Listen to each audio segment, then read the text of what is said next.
and welcome to another exciting episode of Way of the Brush with me, your host, Kris, aka the Name Butcher, aka Hey You, Get Off My Lawn.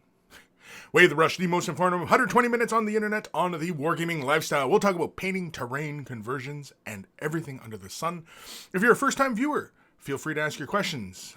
We do go off the rails pretty fast around here, so don't be surprised if, we're not talking about wargaming, but we're talking about other crazy crap. But if you are a first-time viewer, feel free to ask your questions in the chat, whichever direction it might be in for you. And, of course, if you're watching this after the fact, you can always, ask your questions to Kris at wayofthebrush.com. It is in the description below, as well as a link to wayofthebrush.com. Central hub of all this silliness has links to all the social medias, as well as Discord. Discord's been fantastic. It's been a lot of fun. It's a great way to stay in touch with you guys. So, and of course, anybody who supports by Patreon gets a little added benefit within Discord as well. And Discord's been a great way to stay in touch with you guys. Also at wayofthebrush.com is a link for Patreon support. You want to help support the cause and help keep the lights on and, continue to help me provide good quality content on my channel. Huge thank you. Of course, always a huge thank you to my patrons. And if you're considering Patreon support, a huge thank you as well. If you're not able to support monetarily, thumbing up the video, commenting, liking, subscribing, following, and sharing this video. Sharing is a big one. They all help as well. And, all it takes is a couple clicks of a button and you're helping me out tremendously. So, that is also another added thing people can just do to support the channel. So, huge thank you. Of course, wayofthebrush.com also has links for t-shirts. Want to get yourself a t-shirt? Help support the cause. And look like a connoisseur of all that is good and holy in this world. They're wearing a Way of the Brush t-shirt. And if you've purchased yourself a shirt, send a picture of yourself in your shirt. I will add it to the Monkey Shrine, which is also at wayofthebrush.com. And because, who doesn't like to look at themselves in their shirts and see everybody else in their shirts? I'm not sure what all this is, but, whatever. And, of course, we always say thank you to Carl, a.k.a. Guymere Alfer, a.k.a. Beer and Blood Bowl. That's his YouTube channel. Check him out if you love yourself some beer and you love yourself some Blood Bowl. Beer and Blood Bowl is where it's at. We always say thank you to Carl for taking the time out of his busy day to create the email jingle that plays before the email segments of the show. And so, always much love to Carl. Love you long time.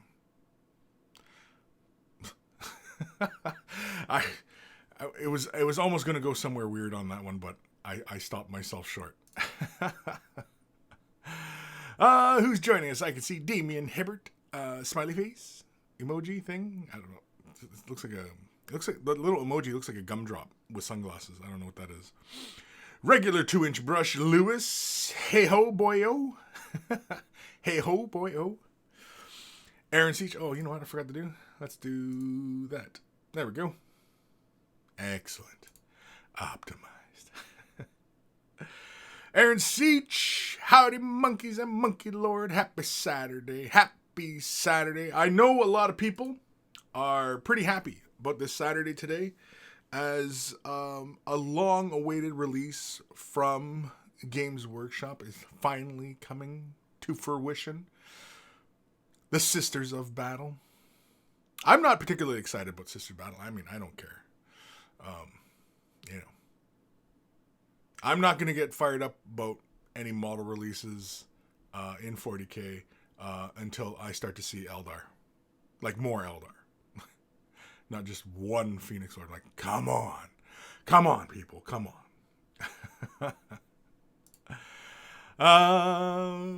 Sir Peanut Butter, morning peeps. Kris and peeps, morning Sir Peanut Butter. Johnny Chop Shop, please let me know when it's appropriate to ask you a question about paint. Anytime. You can ask your questions anytime. This goes for everybody. Yeah,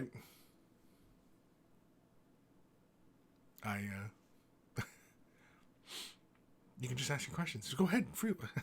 You kind of threw me off there, Johnny. I was like, Johnny, you've been here before.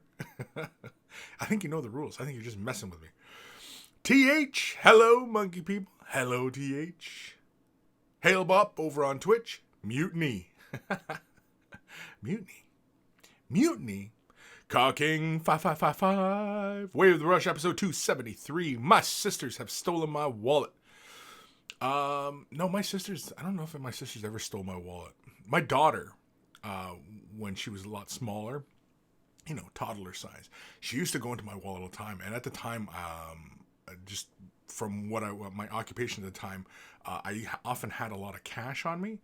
And yeah, she took a couple hundred out of my wallet one time. And she used to have this little like stash in the living room. It was behind, you know, the living room chair, and she used to hide back there and, you know, play with the toys and stuff like that. And she had this little hoarder kind of stash back there. And yeah, it was actually kind of interesting because yeah, there was money. And I was like, hey, what the hell is going on here? Taking my money, kid. Now she just spends my money. She's not taking my money, she just spends my money. Anyway, Hail Bop.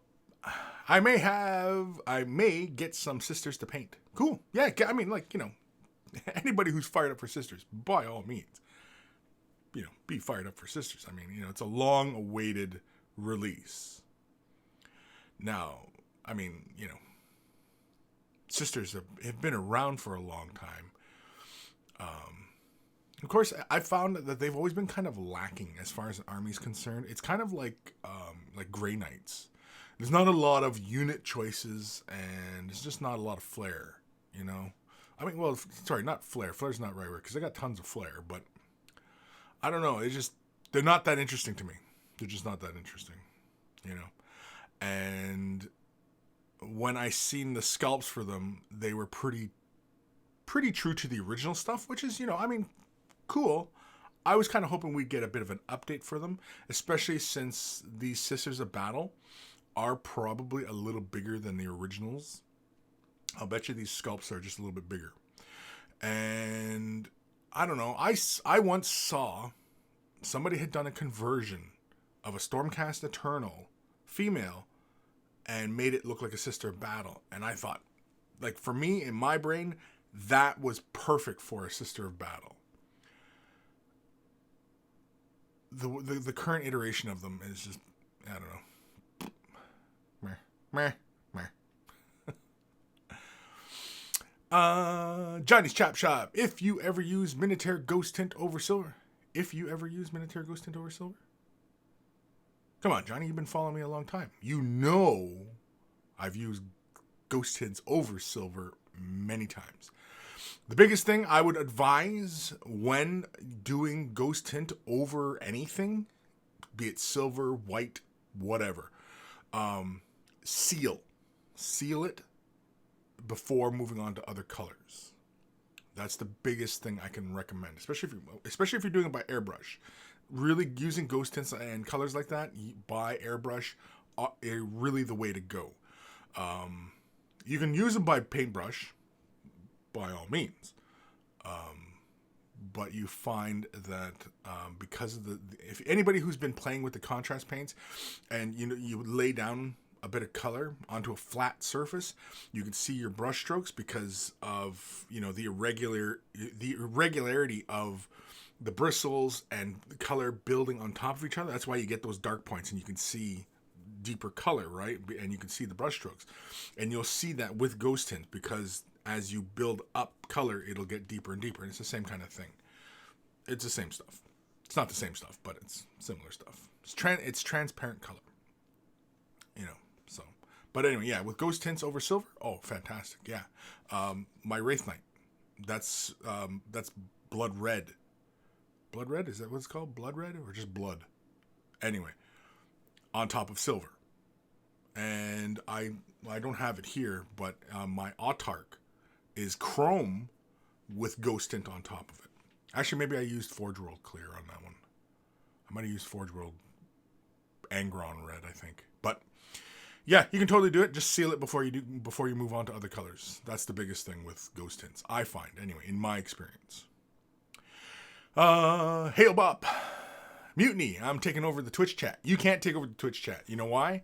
because if I go like this, where is it? My buddy's in the chat, so you can't take over because the demon monkey bot's on guard in the chat. So there.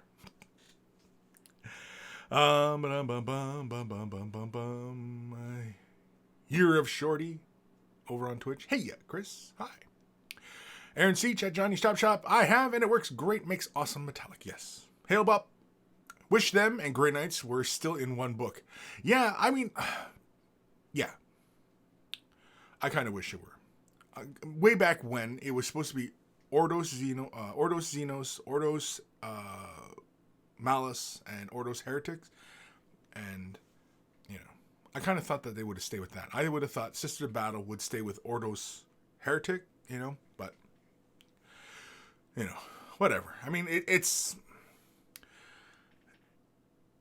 goes back to the whole, you know, Games Workshop, you know, rewriting, reworking, redoing, retconning, if you will, their background, and they'll continue to do it, you know, so no biggie. Hail Bop, they are about a head bigger and like a head and a half or 2 heads shorter than Primaris. But they are a little bit bigger, eh? Yeah, that's what I figured. I figured they'd be bigger. The scale change. Scale creep is real. People are it's like climate change deniers. People out there, no, they're not changing scale. Yeah, they're changing scale.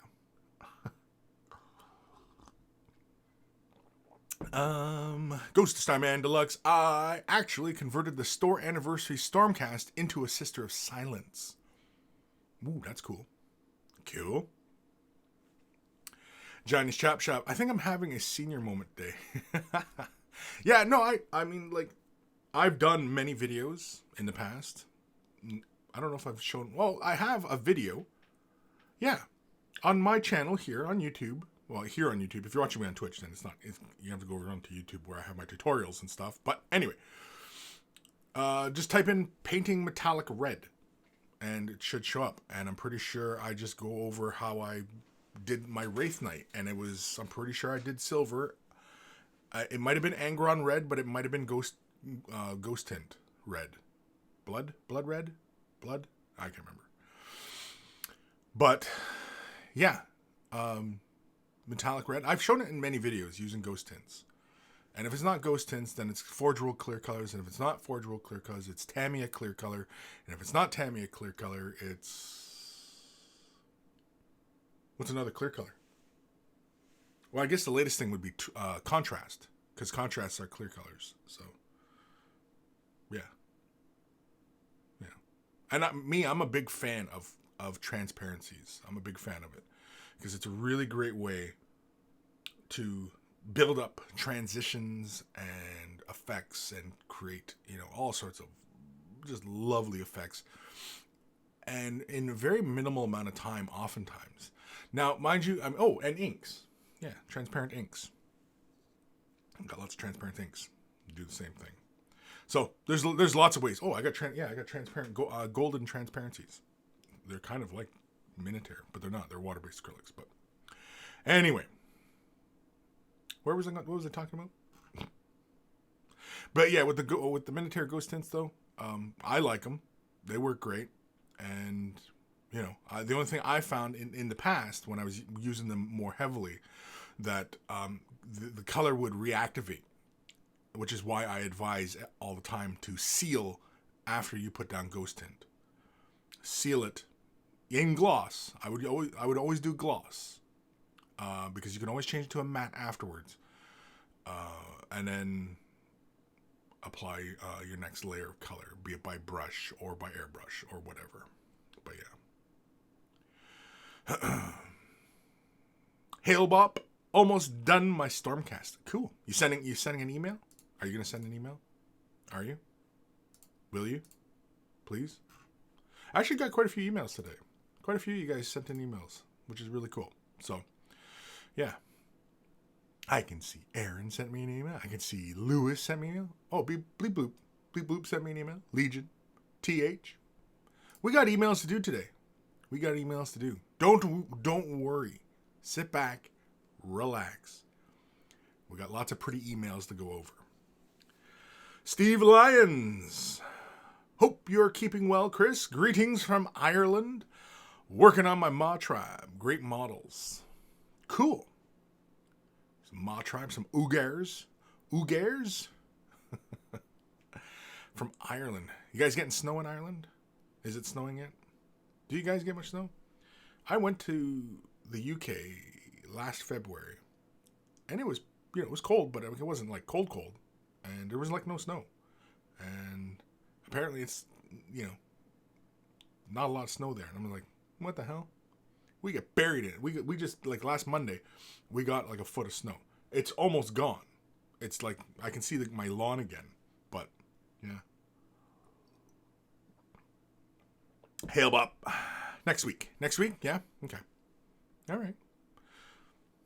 I mean, I'm not saying that you have to send me an email. I'm just saying, be nice. Be nice if you write once in a while, Just saying. Be nice. Just once in a while. Just say, hey, here's an email. Oh, I'm getting more emails here. Not you guys. It's bullshit. It's just bullshit.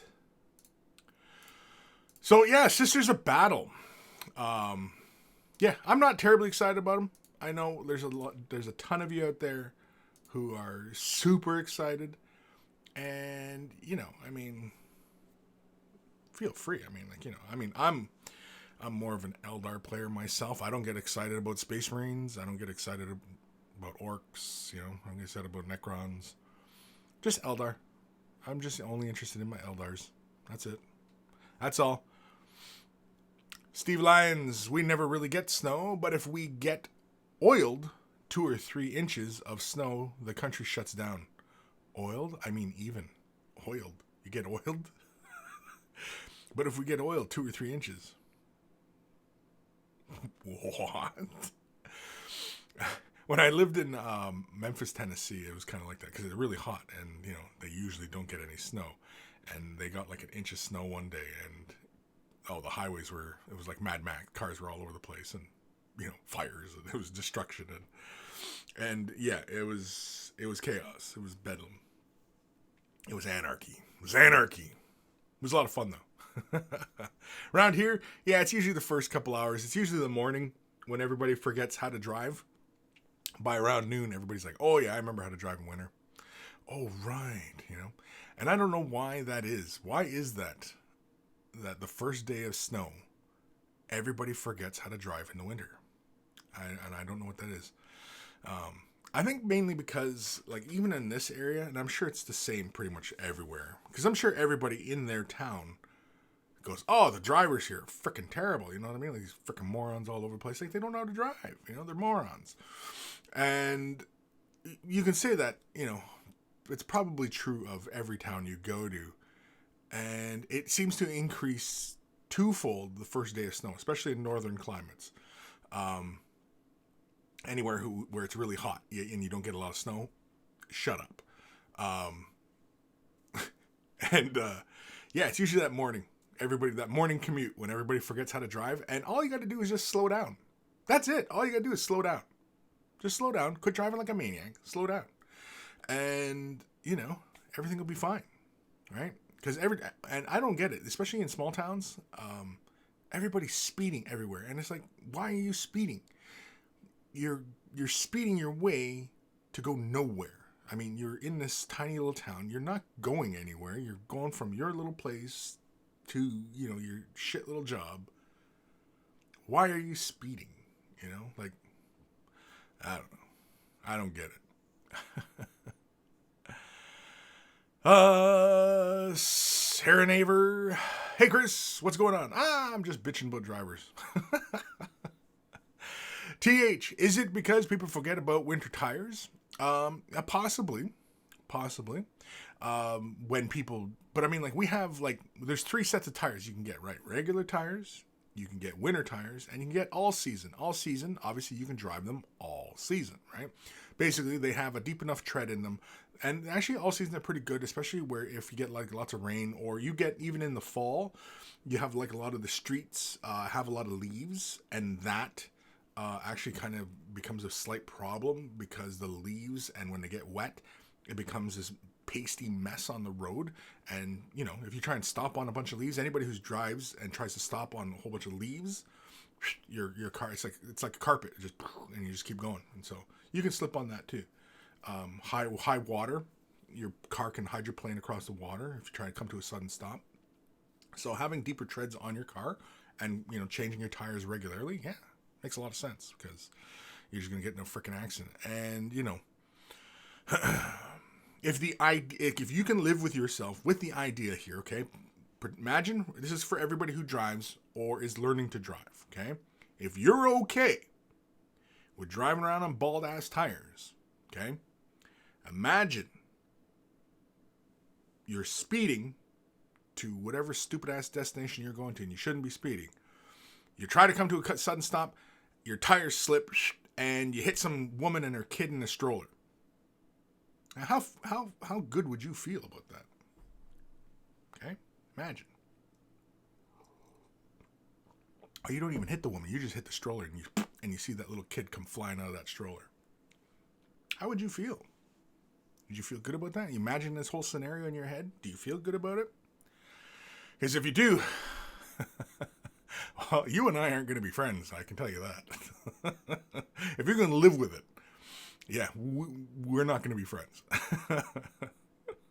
So stop speeding, and change your fucking tires.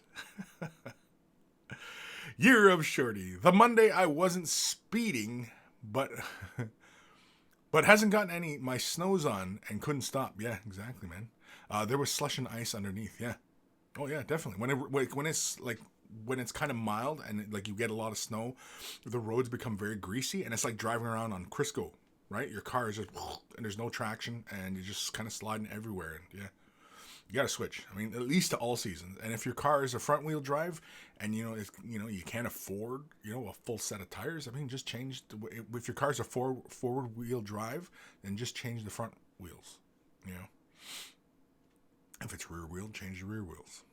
But wherever your powertrain is, I mean, typically most cars are front wheel drive nowadays. I don't even know. I mean, I know that there's all wheel, but are there any only rear wheel drive cars anymore? Or are they all like front or all? I don't even know. Anyway, Johnny Chop Shop, Way of the Brush, episode 273. I can explain it to you, but I can't understand it for you. I kind of like that. That's kind of deep, actually. That's deep. That's deep. You're getting deep now.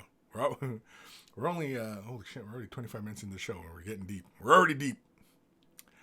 Jabba's left nut. The problem is people still leave at the same time rather than leaving 10 minutes earlier so they can slow down. Yes.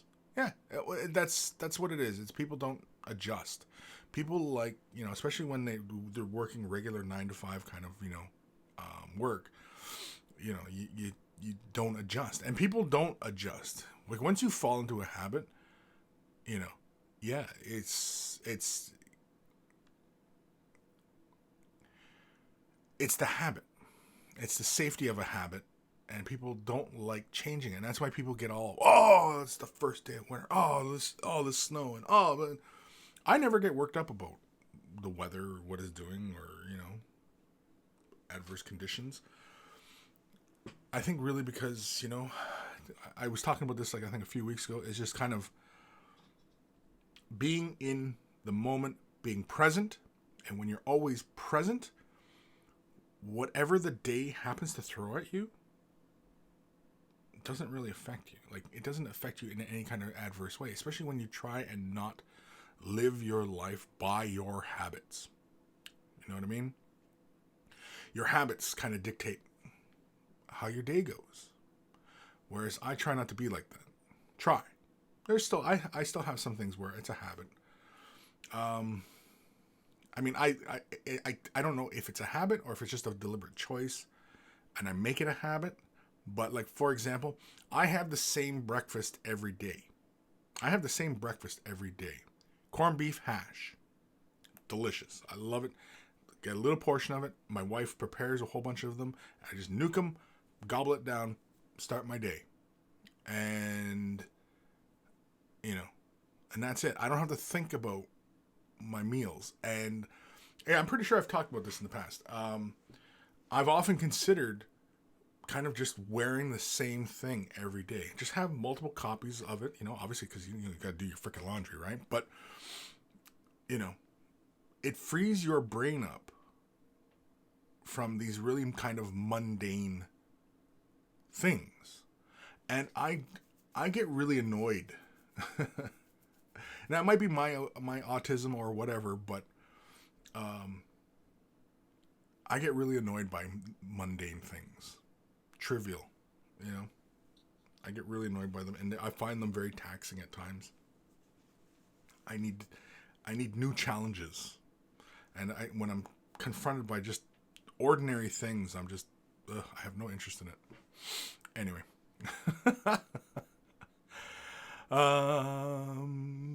Year of Shorty. I'm good now. Got my snows on yesterday. Awesome. Kevin Cabal, Jabba, fact. Hail Bob. They still make rear wheel drives, etc. Oh, they do? Okay. Maybe sports cars, right? Maybe those little cars. I don't know. Some little small cars. Some little roadsters and stuff. I get you. Kevin Cabal, I live on Vancouver Island, the land of newlywed and nearly dead. Oof. A few inches of snow here and we degenerate into Mad Max. Yeah. Well, from what I understand, I've never been out to the West Coast, but from what I understand, you guys don't get a lot of snow.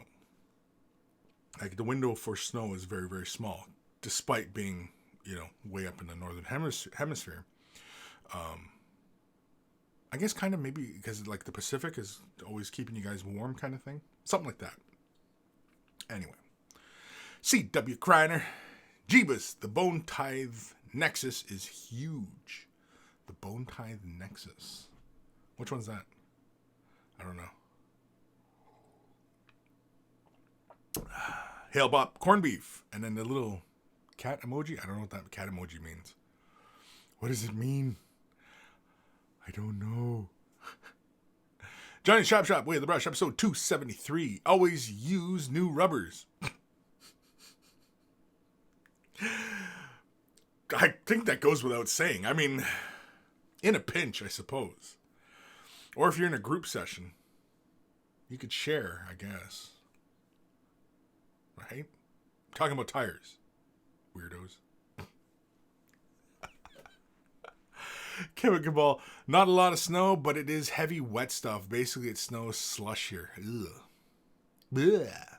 Yeah, I hate it when it's slushy. Like, well, right now it's not too bad because the streets are actually drying up because the sun's really warm, but the snow is melting pretty fast around here. But it gets cold here. But I don't like when it's humid. And around here, we get a lot of humidity. In the summertime, makes it hotter than it really is. In the wintertime, makes it colder than it really is. Like I'm wearing a sweater right now. I probably don't even need my sweater on right now. I got a new sweater, by the way. It's a new old sweater, actually. But, yeah. Because you guys were shitting on my last sweater. So the wife got me another one. But yeah, that's a nice one. I like this one. It's a nice creamy brown. Here, see, that's my other one. It's not a granny sweater. This is I don't know. Grandpa sweater? I don't know. I don't know. Oh, man. Aaron Seat. Sharing rubbers, that usually leads to a penicillin shot. Yeah. Lord Gitface. They used to be reusable back in the 20s.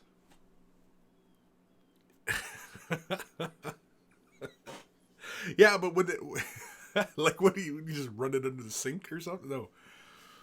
Gross.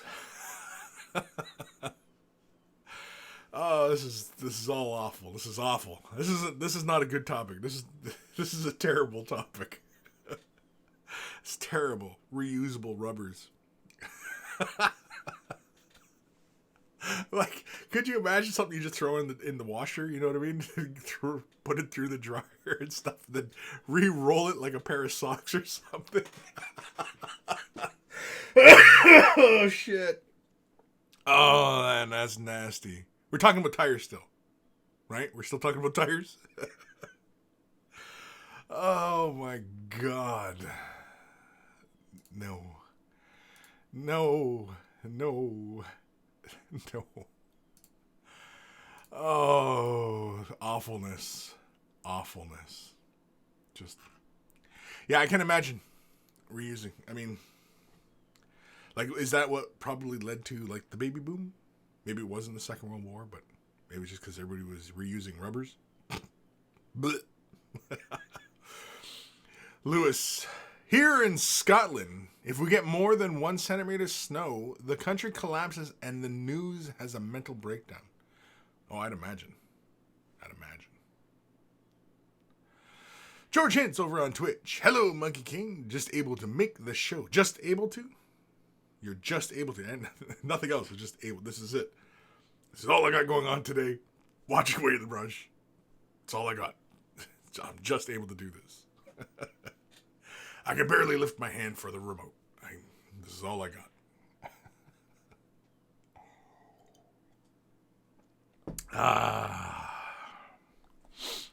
It's quiet in the house today. The wife and kids are off. Actually, the wife is off picking up my delivery. Delivery being, hopefully, maybe during the show, if she makes it back, maybe I'll see if we can show on today. Maybe she shows up soon because she left hours ago. But anyway, dice, Way of the Brush dice today coming in. Might not be on the show. Might not be able to show them on the show, but it's a thing now. It's a thing. They're here. Well, not in my hands yet, but they're on their way. So everybody who currently supports me on Patreon at, is it Base Coating Monkey? I think it's Base Coating Monkey. At Base Coating Monkey and higher will get dice. I'm just going to ship you guys dice. So Base Coating Monkey, I'm going to ship you out 2 dice. Shaded Monkey, I think it is. Yeah, base coated and then shaded, right? Shaded Monkey, I think, is going to get 4 dice. So on and so forth. That's what I'm thinking. Does that sound fair? Sound like fun? Just free. I'm just going to send them. So everybody, once I'm ready to start shipping them out, which will probably be next week, everybody who currently supports me, you guys are going to have to, once I ask you, send me your shipping info. So I can send you off some dice. Because I'm going to send you guys dice. I'm sending dice. I'm giving you guys dice. So everybody who supports at Base Coated Monkey and higher or higher. Higher or higher. Anyway, you're getting dice. You're getting dice. It's like fucking Oprah Winfrey right now. It's, hey, you're getting dice, and you're getting dice, and you're getting dice. The 2 tiers, gray plastic and undercoated monkey. I think you guys, if you want to buy dice, I will make a very reasonable discount for you guys. Reasonable. But yeah. So anyway, that's it. That's the news. That's it. That's the show. I'm done. Oh wait, no, I got emails. Oh yeah, I got to do emails. Well, I don't got it. Well, I kind of got it. Because you sent them. You sent me the emails. I asked for the emails. And so I got to do them, I guess, right? Johnny Chop Shop, episode 273. It's not easy to be me, which is why I need you. Johnny, you're just deep today. You got like a book of philosophy in front of you or something? Got like all sorts of quotes going on. I'm impressed, actually. Color me impressed. Kind of. Sorry. You know what? let's do an email right now. Everything going good? Yeah, everything's going good. Everything's going good. Yeah, let's do an email because we can and we shall. And yeah. If you're wearing headphones, turn them up or down, but here it comes. Email time. It's email time.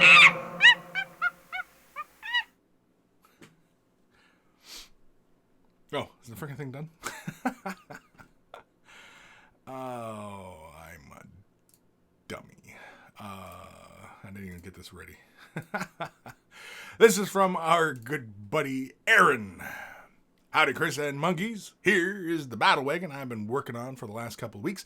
The red is Vallejo Model Air Red through the airbrush, dry brushed lead belcher over the red to create the faded old red paint job look. Then gave the model a coat of my grime wash. Your grime wash? What's your grime wash? You're going to have to fill us in on that one, Aaron. What's your grime wash? Oh, wait, maybe he's going to tell me right now. Odorless, he's going to say, I should just shut up and just read the emails, eh? Odorless mineral spirits mixed with lamp black and burnt umber oil paint.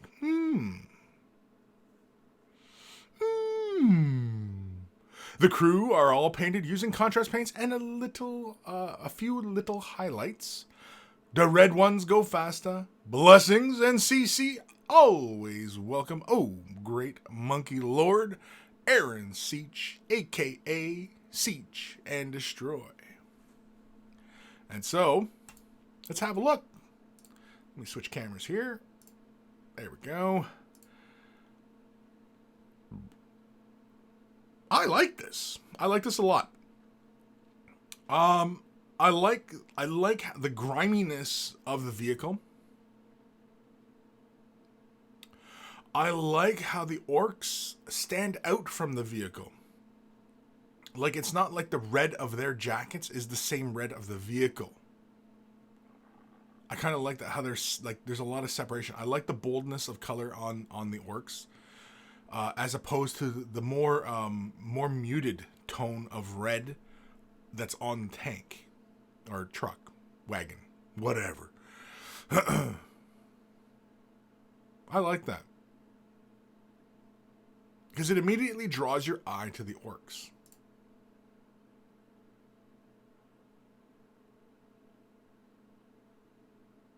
Now, one small thing, I like that you dry brush the edges in the metals to create your weathering. I was just thinking that, have you ever used the sponge technique to create some weathering? You know, like really abrasive. Like, you could do it now after your wash and then come in with a slight silver or even just a darker red. If you didn't want to go with silver edges, you could go in with a darker red and kind of create like a pockmarked surface.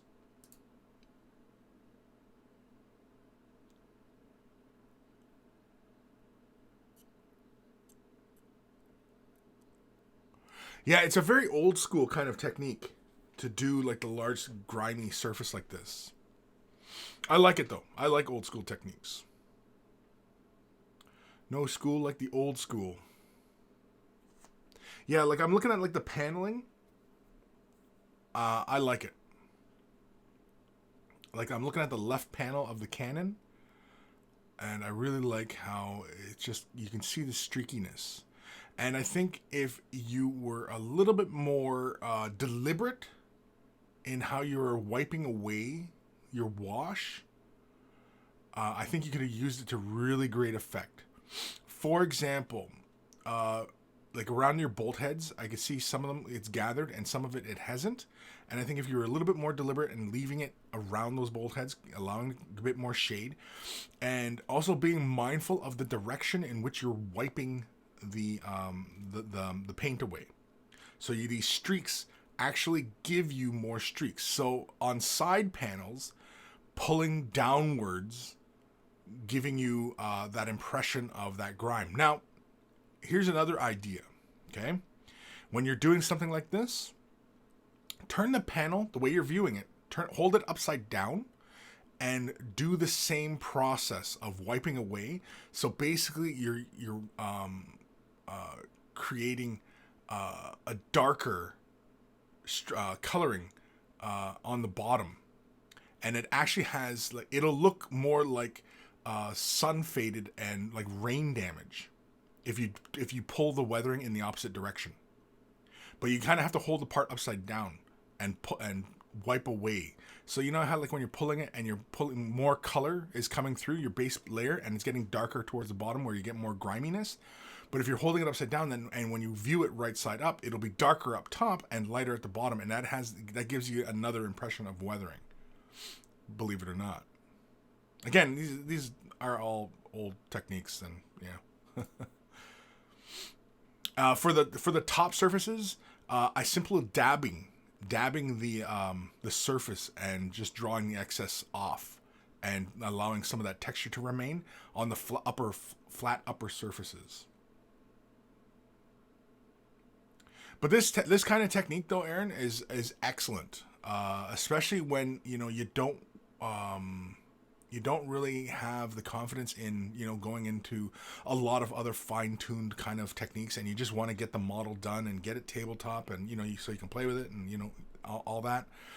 I think this is excellent. This is an excellent route to go because I think in the future, now I'm sure you probably did it. As I'm looking here, and like your decals, you could have laid your base paint down, put your decals down, seal the model, and then done your oil wash. That would have been the most effective way. And then of course you can always come in and use that chipping method with a sponge. You can do that afterwards as well. Oh, I really like how you did it here. Yeah, I like how you left it in the recesses. See, around your bolt heads, it's a little faded and darker. But see, like the panel on the right? See how you kind of have like a sideways brush stroke kind of going on? Well, it's how you were wiping the paint away. If you'd have left it in a kind of north-south to the model, always thinking of that pull direction. And that will give you that streaky griminess.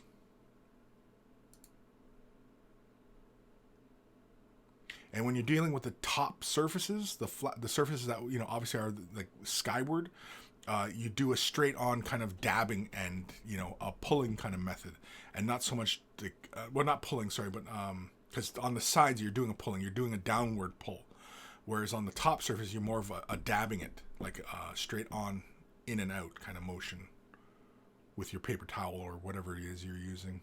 Oftentimes I just use my old t-shirt to do this technique. some blood. Got to have the blood on there. No, it's really good. Oh, I like the lenses. Oh, I like you did the lenses. Very cool. Yeah, Aaron, really good job, buddy. Really good job. I like it. And, it's orkiness. And, orcs. You do a bit more of a fast kind of, paint job. Orcs, for whatever reason, you can just paint them, and it's not a huge deal. Like you don't have to spend a whole lot of time on orcs. Orcs look great when you spend a lot of time on them, but you don't have to. Whereas like Eldar, if you spend like a short amount of time, or even Space Marines, and you don't spend a lot of time, and the paint job's kind of messy, it takes the viewer out. It's like, oh, well, he's, you know what I mean? Like you kind of can show your skill level. Whereas orcs, a painter can be of any skill level and can make a good looking orc as long as they're give a bit of thought into how they're going to go about executing their idea, right? But anyway, yeah, interesting. TH, how many of you monkeys turn off the sound almost as hypnosis when Kris says, if you're wearing headphones? Well, because I don't want to blow out anybody's eardrums, because I know the first couple times they were doing this, and I know a bunch of people were like, Kris, turn the volume down, man. Like, what the frick? Frickin' making me deaf. Country Gaming of ND. Hello, Kris. Hello, Country. Fire Drake 18. Hello, peoples. Hello, Fire Drake. Yeah, so Aaron, yeah, as I was mentioning with the weathering, do I have something I can proxy as something to weather with Of course not. I don't have anything nearby. Nothing big I can show. Anyway, here, I'll just use this little thing of Tic Tacs. Yeah, it's a little thing of Tic Tacs. So anyway, okay. So let's pretend that we're going to paint this as quickly as possible. Okay? Imagine this is that orc battle wagon. We base coat it all in the red, right? We can give it the dry brush of metals to create that worn metal look. That's perfectly fine. We can lay the transfers down. Then we seal it. Now this is actually fairly important because when using like mineral spirits or any terpoids or anything like that, if you're a little aggressive with your pulling the oil paint away, you can end up pulling to that base layer, and you can end up pulling to basically the material, plastic, resin, metal, whatever you're working on. And obviously you don't want to do that, right? So it's better to throw down that gloss sealant, and I often recommend gloss because the oil paint actually will actually flow like contrast paint, or anything with like flow improver or whatever into those recesses really fast. But as long as you don't overdo your gloss layer, but just to seal, I'm talking just to seal the layer, so that when you use your mineral spirits and you do kind of want to try and work a surface just a little bit, because you can try and do it in a couple strokes, and if you do too many, you will wear down that surface to your base paint layer, to the primer, to the model surface, right? So be mindful. But anyway, so let's say this is the side panel, right? And we've sealed it and we've laid down our oil wash, right? And so now we can either leave it to dry, or oftentimes with oil wash, because it's gonna be there for a bit, and you're not likely to just have everything just washed at once. At least I don't recommend that. I would work in segments, unless of course, I don't know. I'm usually not worried about the consistency across, because you're wiping a lot of it away. And you can do this technique too. You don't need oil paints either. You can use just regular acrylic paints if you're fast, because oil paints acrylic paints will dry. But otherwise, you can just use a paper towel. I often will use like an old T-shirt. I often use like here, like I have old T-shirts, and like they're my painting rags. And so I just use these, and I'll use this my shirt, my finger, and I'll just So anyway, layer oil wash or whatever wash you want to do. If it's still wet, just simply wipe it away and then let that dry. Set it aside and let it dry. But oftentimes, if the surface is running this way on the model, then pull your streaks down. Don't go back and forth. Up, down, right, down. On the top surfaces of stuff, straight in and out, and wipe away. You can also do kind of like a twist if you want to create some interesting kind of like little artifacts going on that surface. If you're using a paper towel, I find that it's kind of like the sponge, where like the little pockets on the paper towel, and then the shirt kind of that way too. But I find the shirt, especially when I'm using a water-based acrylics, the shirt kind of will draw excess out. And so again, it's kind of a fast way of doing it. So that's why I prefer a shirt, because I'm just kind of doing this kind of quickly. With oil paint, it's fine. But using the mineral spirits, so you've laid it down and you've let it dry, and you're going to use your mineral spirits, because that's the only reason you need the mineral spirits, is that the layer has dried, and then you're going to pull at that surface with the mineral spirits. And pulling at that surface creates a lot of interesting looks as well, because basically if you have that layer of paint sitting on that surface and it has dried, and then you start pulling at that surface, it starts to give you a bit more of a three-dimensional peeled paint kind of look. And that's often why it's used in that way, is they're going for that really, really fine peeled surface look. And so so when you're doing oil as your wash, you really don't need to wait till it's dry. If you want to wait till it's dry, that's fine. But yeah, you're going to use mineral spirits or a terpoid, whatever, and clean that surface off. But I definitely would strongly recommend, though, that you seal before going with your oil wash. Definitely. G squared. Hey, Kris. Hey, monkeys. Turn the volume down. Turn it down. Turn it down. Aaron Siege. The wash I just put on and worked with a brush. Totally brain farted on the direction I pulled the wash. Technique I hadn't done in a few years and spaced it. Yeah, not a huge issue. Like I said, a lot of times I'm using either paper towel or my shirt. Not the shirt I'm wearing, but my painting rag shirt. And it's just, I'm just using my finger and just wiping it away. And because of the surface, I'm just, it's all, and it's a quick way of getting it done, right? But if you do your transfers before you seal it, your transfers can be part of that weathering process, right? So,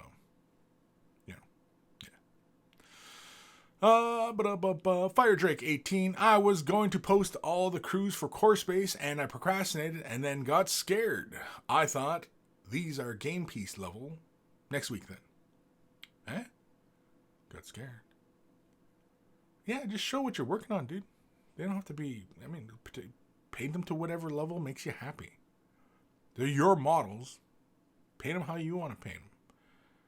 You want to paint them to super high display standards? By all means, go ahead. You want to just paint them up, throw a base coat on them, and play with them? By all means, Fire Drake 18, really like those contrast paints in conjunction with normal painting. It speeds things up. Definitely. Contrast paints, definitely help the process a little bit and help get through some stuff really fast. Again, the browns, getting any of the browns and then doing like straps and stuff like that, I love it for like doing that kind of stuff, like little pouches and straps, the kind of stuff where it's just I get bored painting, like you did the armor, you did the flesh, you started doing some details, you got a little bit of weathering going on, and it's like, oh frick, I forgot to do this holster, he's got a belt, and and so then you just use some contrast, bang, done, looks decent enough. If you want to throw a highlight on it, go right ahead, G squared, episode 273. Don't wait till it's dry. Don't wait till it's dry. Well,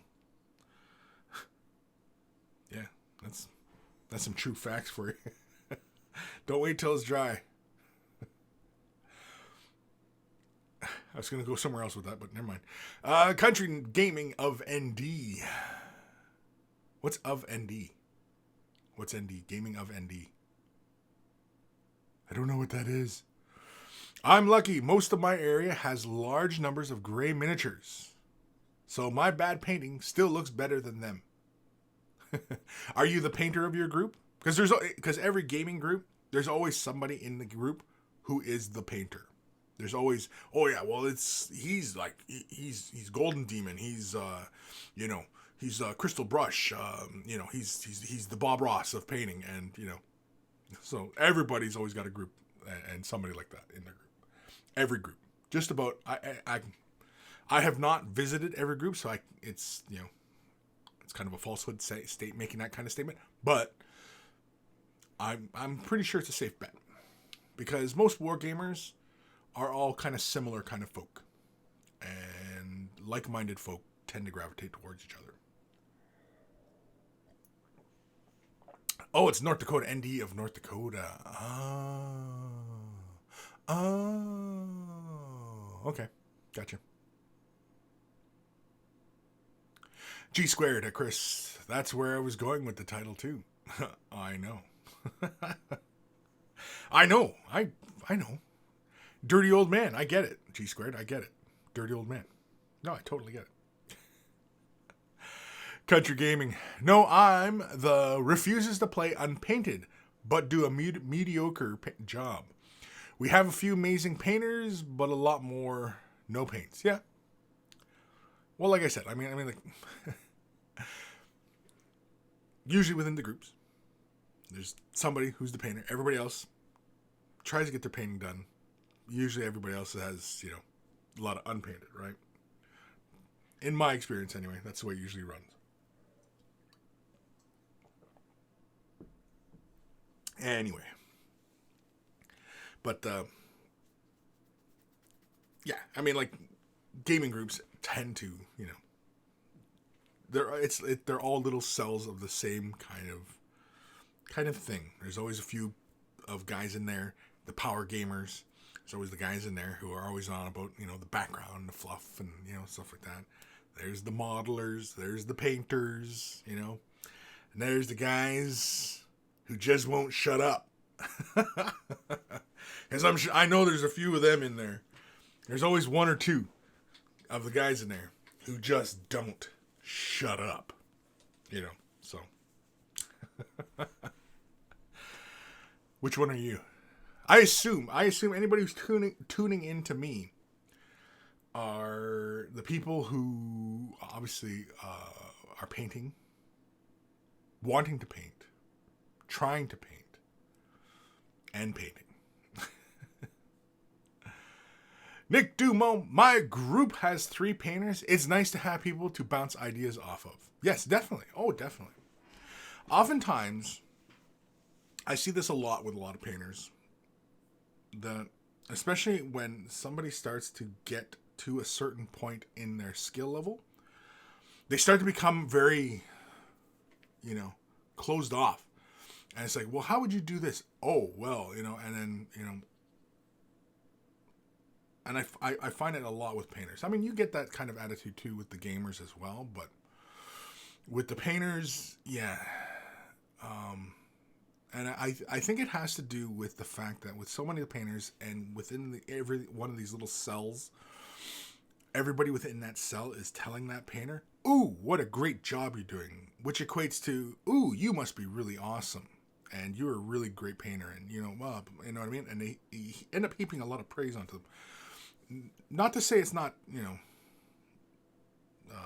deserved or anything like that, but not that I believe deserves is a thing, but anyway.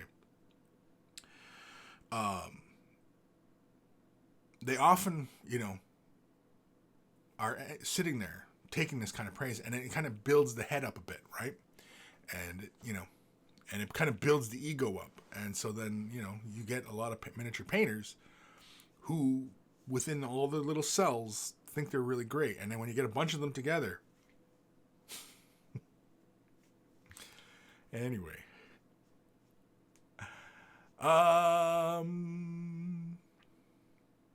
Fire Drake, episode 273. Keeping our brushes wet and moist. Wet and moist. Why is it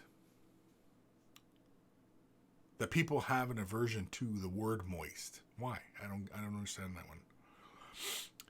Ishyab011. I'm in today. Hey, ya, Kris. Hope all is great and well as with the rest of the monkeys. Good day to all. Good day, Sammy.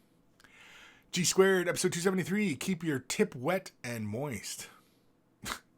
That's better. Keep your tip wet and moist. When did we talk about the tip being wet and moist? We didn't even talk about... I mean, I could see if we're talking airbrushing and we're worried about dry tip, that we could, bust that one out. Keeping our tips wet and dry or moist. I don't get it. I'm thinking you're all a bunch of weirdos.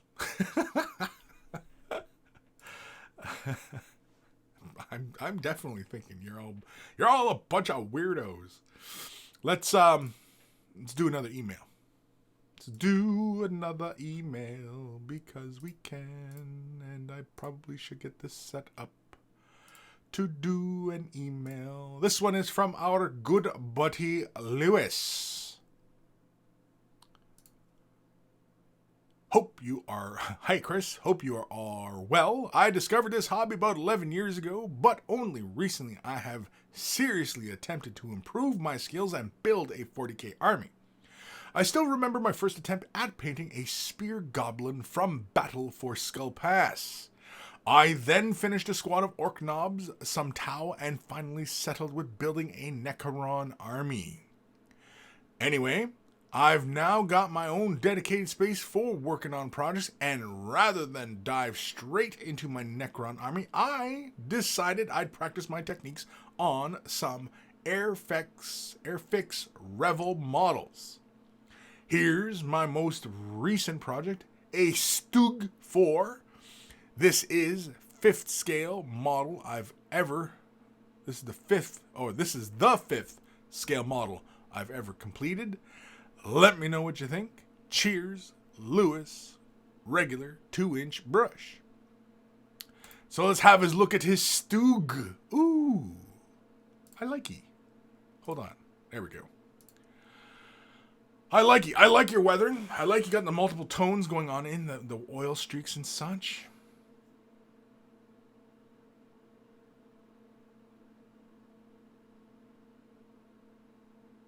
I like your attention to detail.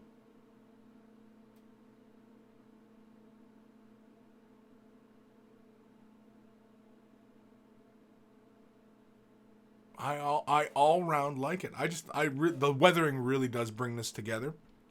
I like that, like on the side panels, not all the bolts are rusted. A couple of bolts are.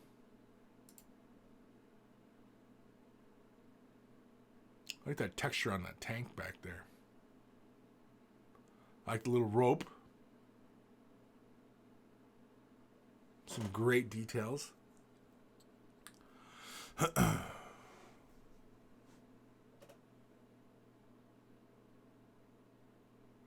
It looks like what? You maybe base coated it, airbrushed on the camo, and then gave it a slight dry brush? Is that what you did there?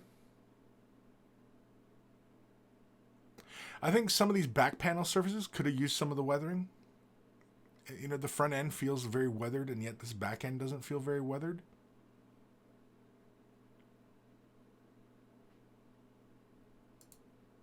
Yeah, see, like the front here, like look at all the great weathering we got going on here. And then here, you know what I mean? Like the upper portion but by the hatch, you know what I mean? Like there's no weathering on that section.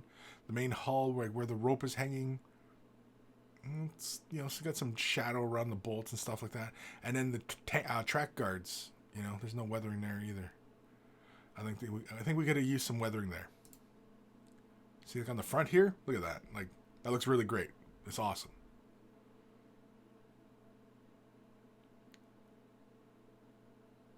Especially for scale models in your prep seam lines. That's a big one. Getting rid of them seam lines. Great details though. Like I'm looking at the little bits that are hanging above like the track guards. You got like the tools, it looks like. Really great.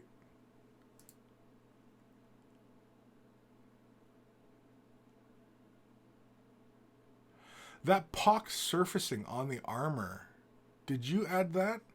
Because it looks almost like you put the transfer on top of it. Or... yeah. Did these guards already have this texture on it? Or did you incorporate this texture onto it?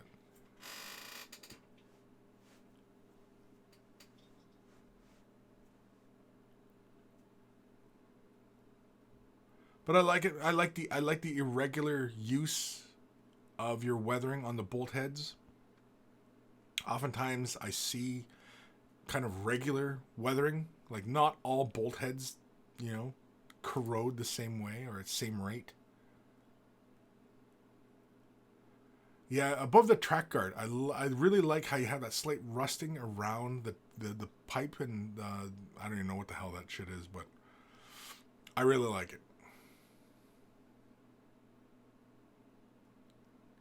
Yeah, again, I think your prep, getting rid of the seam lines, and I'm looking at the machine gun, the guard on that. I can see like the circular mold lines on it, versus like sanding that surface down just a bit. Again, it takes me back to, what I'm talking about all the time about, prep on a model, and this goes for all models, not just scale models, it goes for all models, that good preparation, is key, because it can immediately take the viewer out of the scale, out of the viewing experience.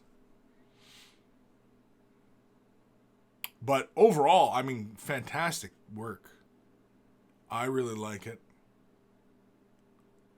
I think it looks really good. And hopefully you had a lot of fun doing this, because I'm thinking you did. I'm thinking you had a bit of fun doing this, because it looks like fun. But thank you, Lewis, for sending that in. Awesome stuff. I got to see the comments now. I got to see if Lewis responded to me at all. Where am I?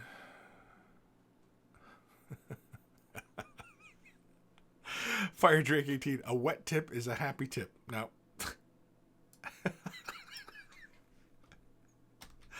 okay, I'm sorry, but I do like that one. That one's funny. I do like that one. I don't know if we're always going for funny, but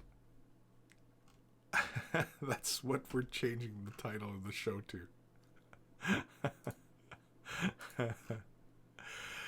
John Ashley. Hey, Kris. Just curious. Are you still at Mini Wargaming? MWG? Mini Wargaming? Am I still there? No, I'm not. No. I was let go end of August. Yeah. So I've been independent since then. Independent. On my own. Doing my own thing. My own way. And, you know, it's been a lot of fun. I've talked about it in previous episodes. I don't know. Which episode was it? That I talked about all this. It was the episode called Unleashed. That's the episode. So I talk in a bit more detail. And my thoughts and all that. So if you really want to know, go back to that episode. Aaron Seach. World War II German tanks equals. Hashtag #. Hashtag model porn. If I look up hashtag model porn, is it going to get me model porn? Or is it going to get me like scale models? And porn? Or is it just going to be a bunch of scale models? You know what I mean? Like, anyway. Lewis. Hey, Kris. Yeah, the airbrush was used for the base color and the camo. Then the weathering was done afterwards with the brush. Meant to add some mud on the tracks so the back is a bit neglected. Yeah, I was going to mention that as well. Like, I didn't know if you were going to do, like, grime in the tracks and, have like that mud spray kind of look on the back. But the one big thing I was curious about was the side panels, that texturing on the side panels. Because it looks like the texture was there, and then you put that transfer on it. Or was that afterwards? Right? Like, did you do the panel, lay the base color, camo, shades, edging, and then put the transfer on, and then put that texture on? Like, I don't know. But anyway, Country Gaming ND, it's going to get you porn models, people. Yeah, no, well then, yeah, nope, it's just porn. Yeah, okay. What would get you just miniatures? Because like there's food porn, which, is people showing their dinner plates and stuff like that. And I realize that there's other fetishes involved in that similar kind of thing. But miniatures. What could you use the word porn with to get you pictures of pretty pictures of miniatures? That's it. That's the hashtag. That's the hashtag we're concerned with. We want to have porn in the title of the hashtag, but what goes before or after it, right? Not just porn. Hashtag porn. I mean, that just sends the wrong messages. Regular 2-inch brush Lewis. Also for the panels on the side, I actually added a rough coat to the surface, as some tanks have a very rough surface to them. Yes, definitely. They were to counter HE shells, high explosive. Yes. Well, I knew that, but the texture, was it added before the decal? Like, was the panel smooth and then you added the texture and then put the transfer on? Or, well, I guess there's no really great way to do that, right? Because if the material itself is representing that really rough texture, then yeah, I mean, then you might have to do an airbrushed symbol on there so that Also, too,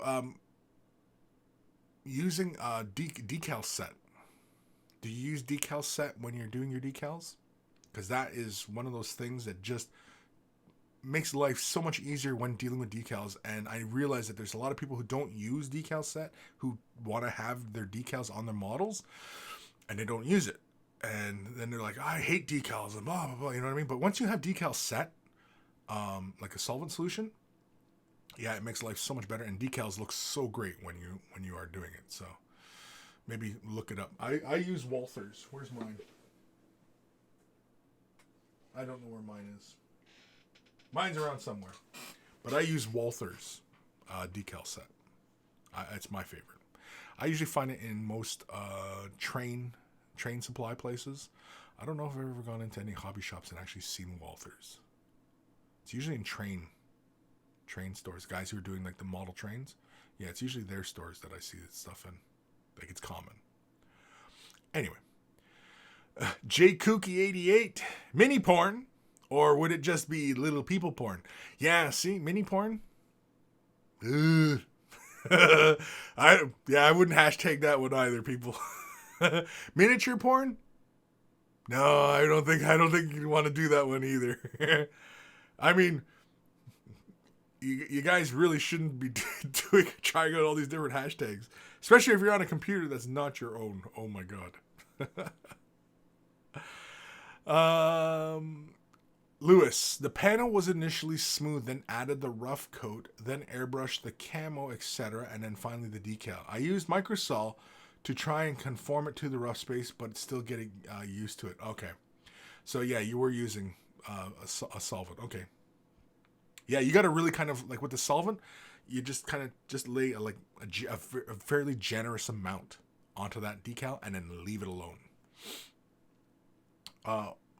But yeah, otherwise, I mean, because like it looked a little bit rough when I was looking at the symbol. Let me go back to the picture there. Where was it? Yeah. It almost looks like too, like you had, like the decal was pulling on that surface.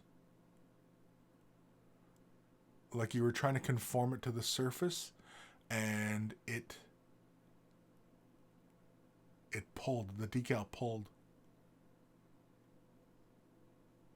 Yeah, it did conform pretty good. I guess I should just zoomed in more. Yeah, I'll show everybody what I'm looking at here. Hold on. There we go. Yeah, I'm zoomed in a bit more on the picture, and I can see like in the upper right quadrant, it looks like the transfer is kind of like peeling, and same with the lower right. It looks like the transfer is peeling.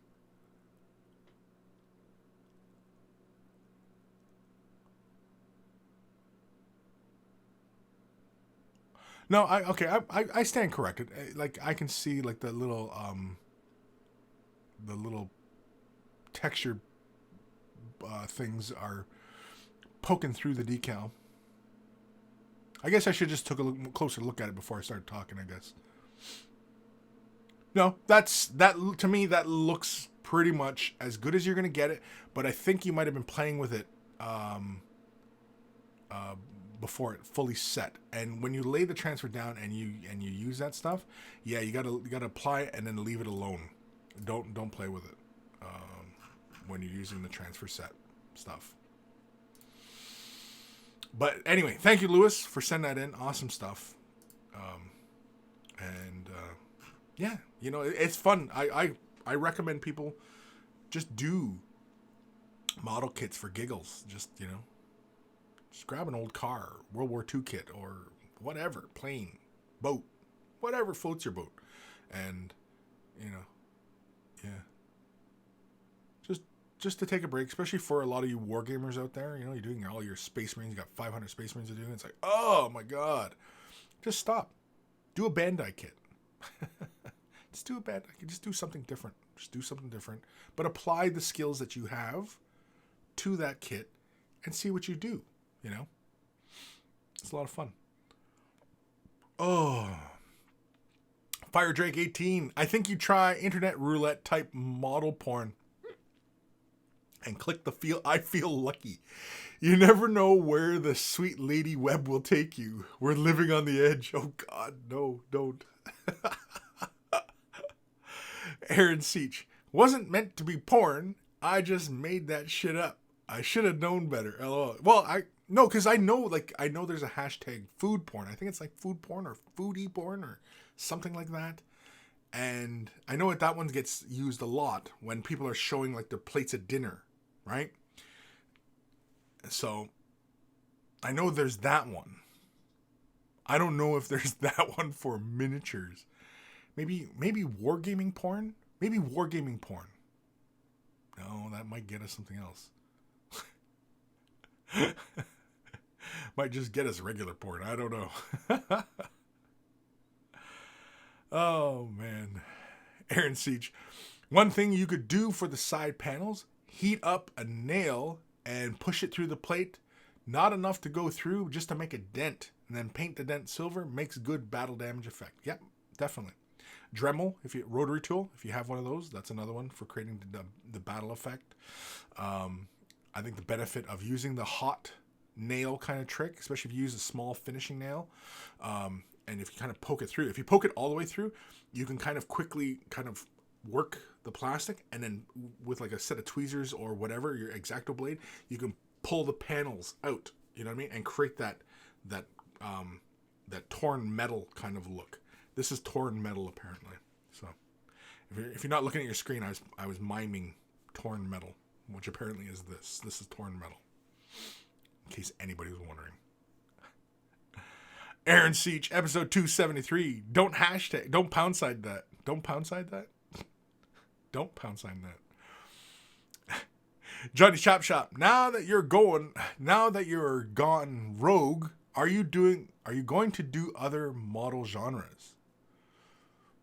Other model genres. I'm only aware of 2 model genres. Fantasy and sci-fi. Am I going to do other model genres? I mean, like just other kind of brands and types of models? Oh, definitely. I'm going to do whatever I want. Yeah. Yeah, I just been... See, like... The simple game is... And you'll see this a lot, especially on YouTube. You're going to see this a lot. For the most part, if you want to build viewership, okay, this is the game. Is you often have to go with the most common denominator. So, in our field of wargaming, that is Games Workshop products.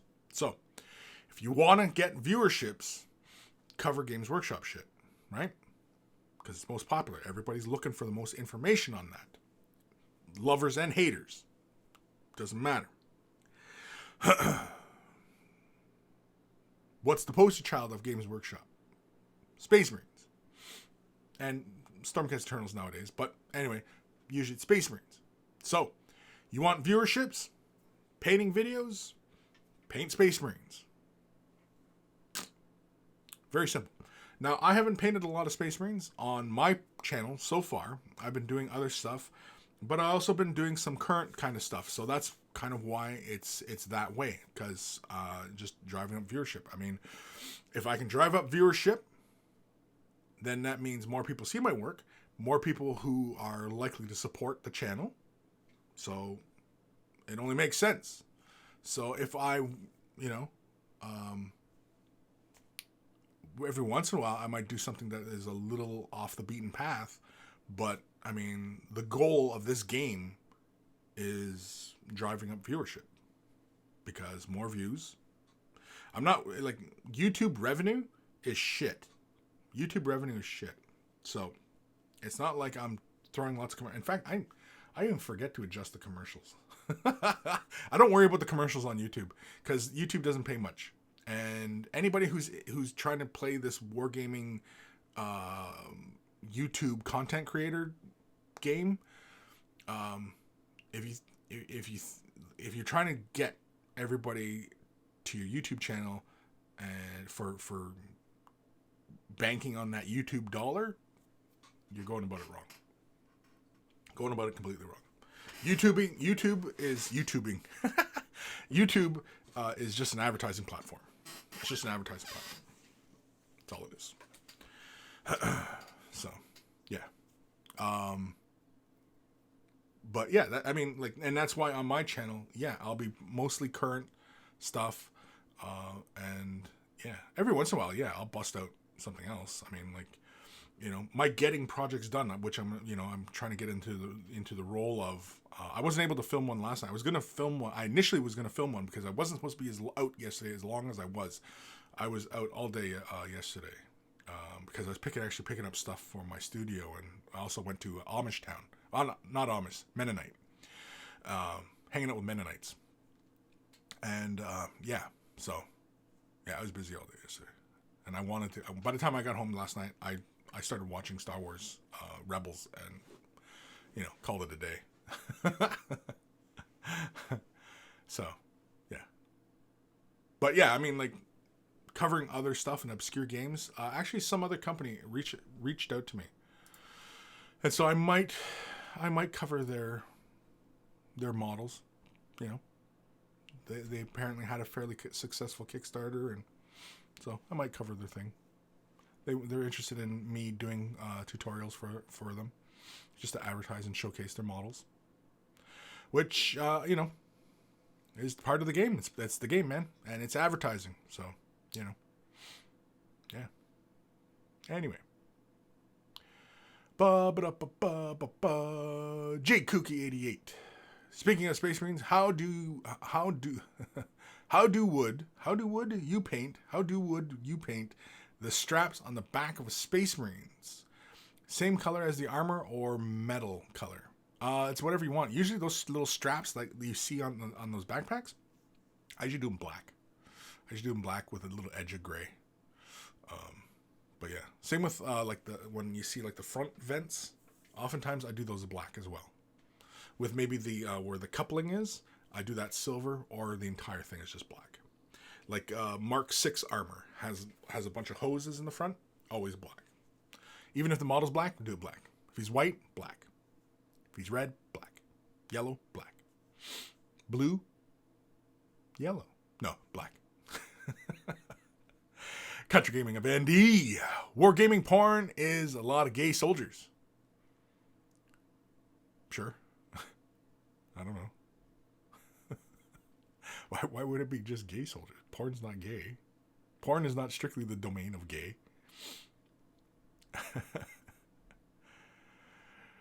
Regular 2-inch brush. That's a cool idea. I wanted to imitate a bounce shell, but wasn't sure how to do that. Also, Kris, yes, it was a heck of a lot of fun to do. Oh, I'll bet.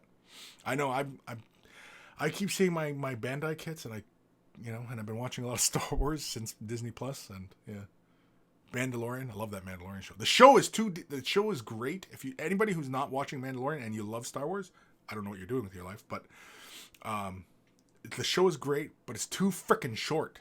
It's too short. I want more. I want like a 2-hour episode per. I want every episode to be 2 hours. I want every episode to be a full-length movie.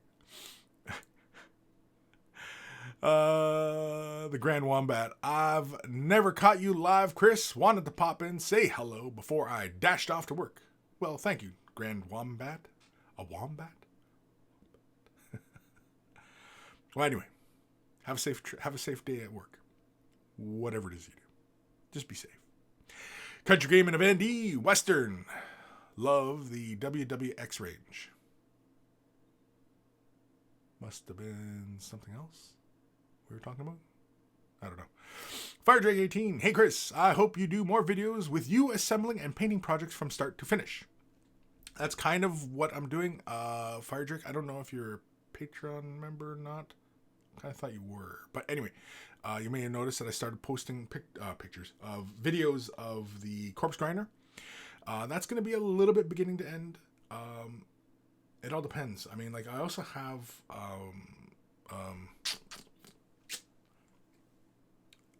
what's the name? Catacross. I got Catacross on the go as well.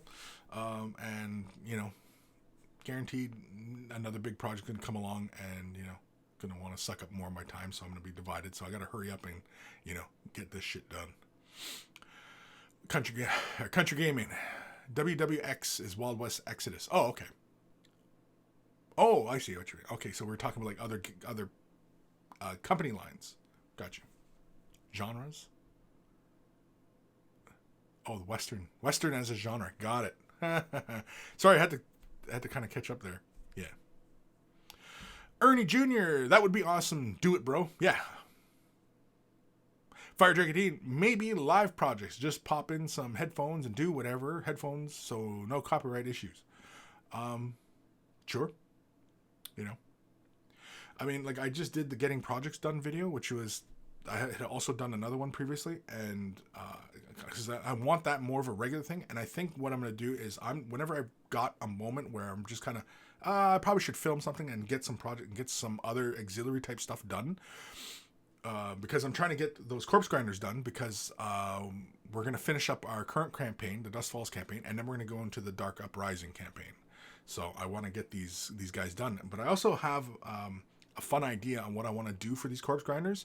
And I don't want to go with the way GW painted them. I'm going to do them kind of the opposite, really. If you took a negative of the image of the corpse grinder that's on the site, the guy with the head doodads coming off his head, if you inverted that image, you probably are kind of close to what I'm thinking of for the color scheme. Anyway. Ishyab, is Mandalorian already on? I gotta check through my Fire Stick. Is that a euphemism? Fire Stick. Is that what you call it when it burns when you pee? Anyway, Mandalorian, yeah, it's on Disney Plus. Yeah, 2 episodes are already out. One dropped yesterday, and one was aired the day Disney Plus went live. So far, it's Star Wars. This is the kind of stuff, honestly, that most dyed-in-the-wool Star Wars fans have been wanting. It's just fun. It's an adventure. Doesn't take itself seriously. Some people complain about the social political issues about the current movies, whatever. This doesn't have any of that. This is just Star Wars, and I think that's why people are just losing their minds over Mandalorian, because it's just Star Wars. That's all it is. I like it. I'm really enjoying it. I want more, and the episodes are only like 30 minutes, but it blows by like that. And it's like, frick! Like, I want more! Ugh. Can make me wait. I'm sitting there throwing a tantrum on my floor. Anyway. Ernie Jr., at least you can watch Mandalorian as much as you want. Watched it about 5 times now. Yeah, exactly, right? I mean, yeah, you can watch it as much as you want. That first episode was fantastic. The second episode is pretty funny. If anybody out there who loves Jawas, that definitely was the episode for those fans. Fire Drake 18. I can't, in good conscience, conscience. Is that right? No. Conscience, pay for channels I already own. I want to see Picard, Discovery, and Mandalorian, but no. In good conscience, pay for channels you already own. Well, airing on CBS, Picard, and Discovery, I'm pretty sure those just aired on TV, right? I don't think those were strictly streaming. You just could watch them, I think, ahead of time on the streaming, but they aired on TV, because I watch Discovery every week. Picard, I'm excited for Picard. Picard looks like a lot of fun. And Mandalorian is only Disney Plus. So, yeah. But I mean, Disney Plus, I mean, like, my kids are big now, so they're not small. But my daughter and I, was it the first day of Disney Plus? Or the other day? Wednesday? Thursday? Anyway, I ended up watching the original Aladdin, 101 Dalmatians with her. I didn't mean to, but she had them on, and we were just sitting there having lunch and watching these movies. And I was just, struck by the fact that here it is, so many years later, here I am sitting with my daughter, and enjoying 101 Dalmatians and, you know. Anyway, but yeah. Nostalgia. Fire Drake 18. Grim Dark Corpse Grinder? No. Bit of a spoiler. He's his head, arms, and pants are painted. So I've only done the pants and such, and I'm going for a different kind of color scheme on the Corpse Grinder. Mainly because now, if you know my MO, then you know why I'm going fairly light on his cloth and armor. If you know my MO. If you don't, then you're just gonna have to stay tuned. Ishyab011 Amazon Fire Stick, you boob. It's jailbroken, so now I can see shows usually about a month after they're out. Gonna check it out. I thought it was a movie, but no. It's a TV show. Mandalorian's a TV show, and there's only 2 episodes out right now, and it's only on Disney Plus. Although I'm sure if you got a jailbroken Fire Stick, which I'm gonna assume is kind of like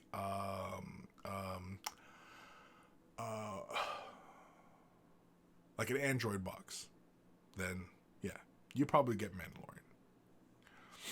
Fire Drake 18, duh, Plus is bad. I have 3 Disney channels and I can't get the Mandalorian. Makes me angry. Well, if you're in the European side of things, Mandalorian and stuff like that aren't out yet, I thought. I thought there was a bit of a delay as far as when European subscribers can get Mandalorian.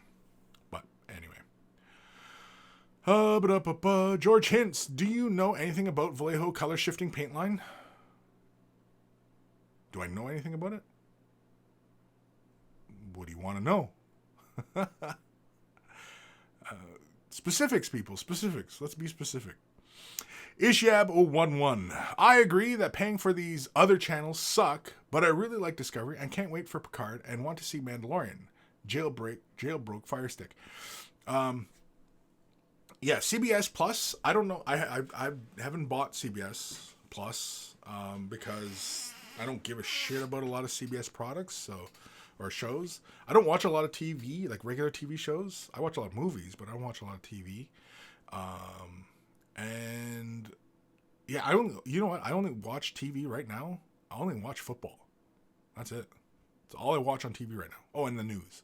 A bit of news. I don't watch too much news. 'Cause too much news is no fucking good for you.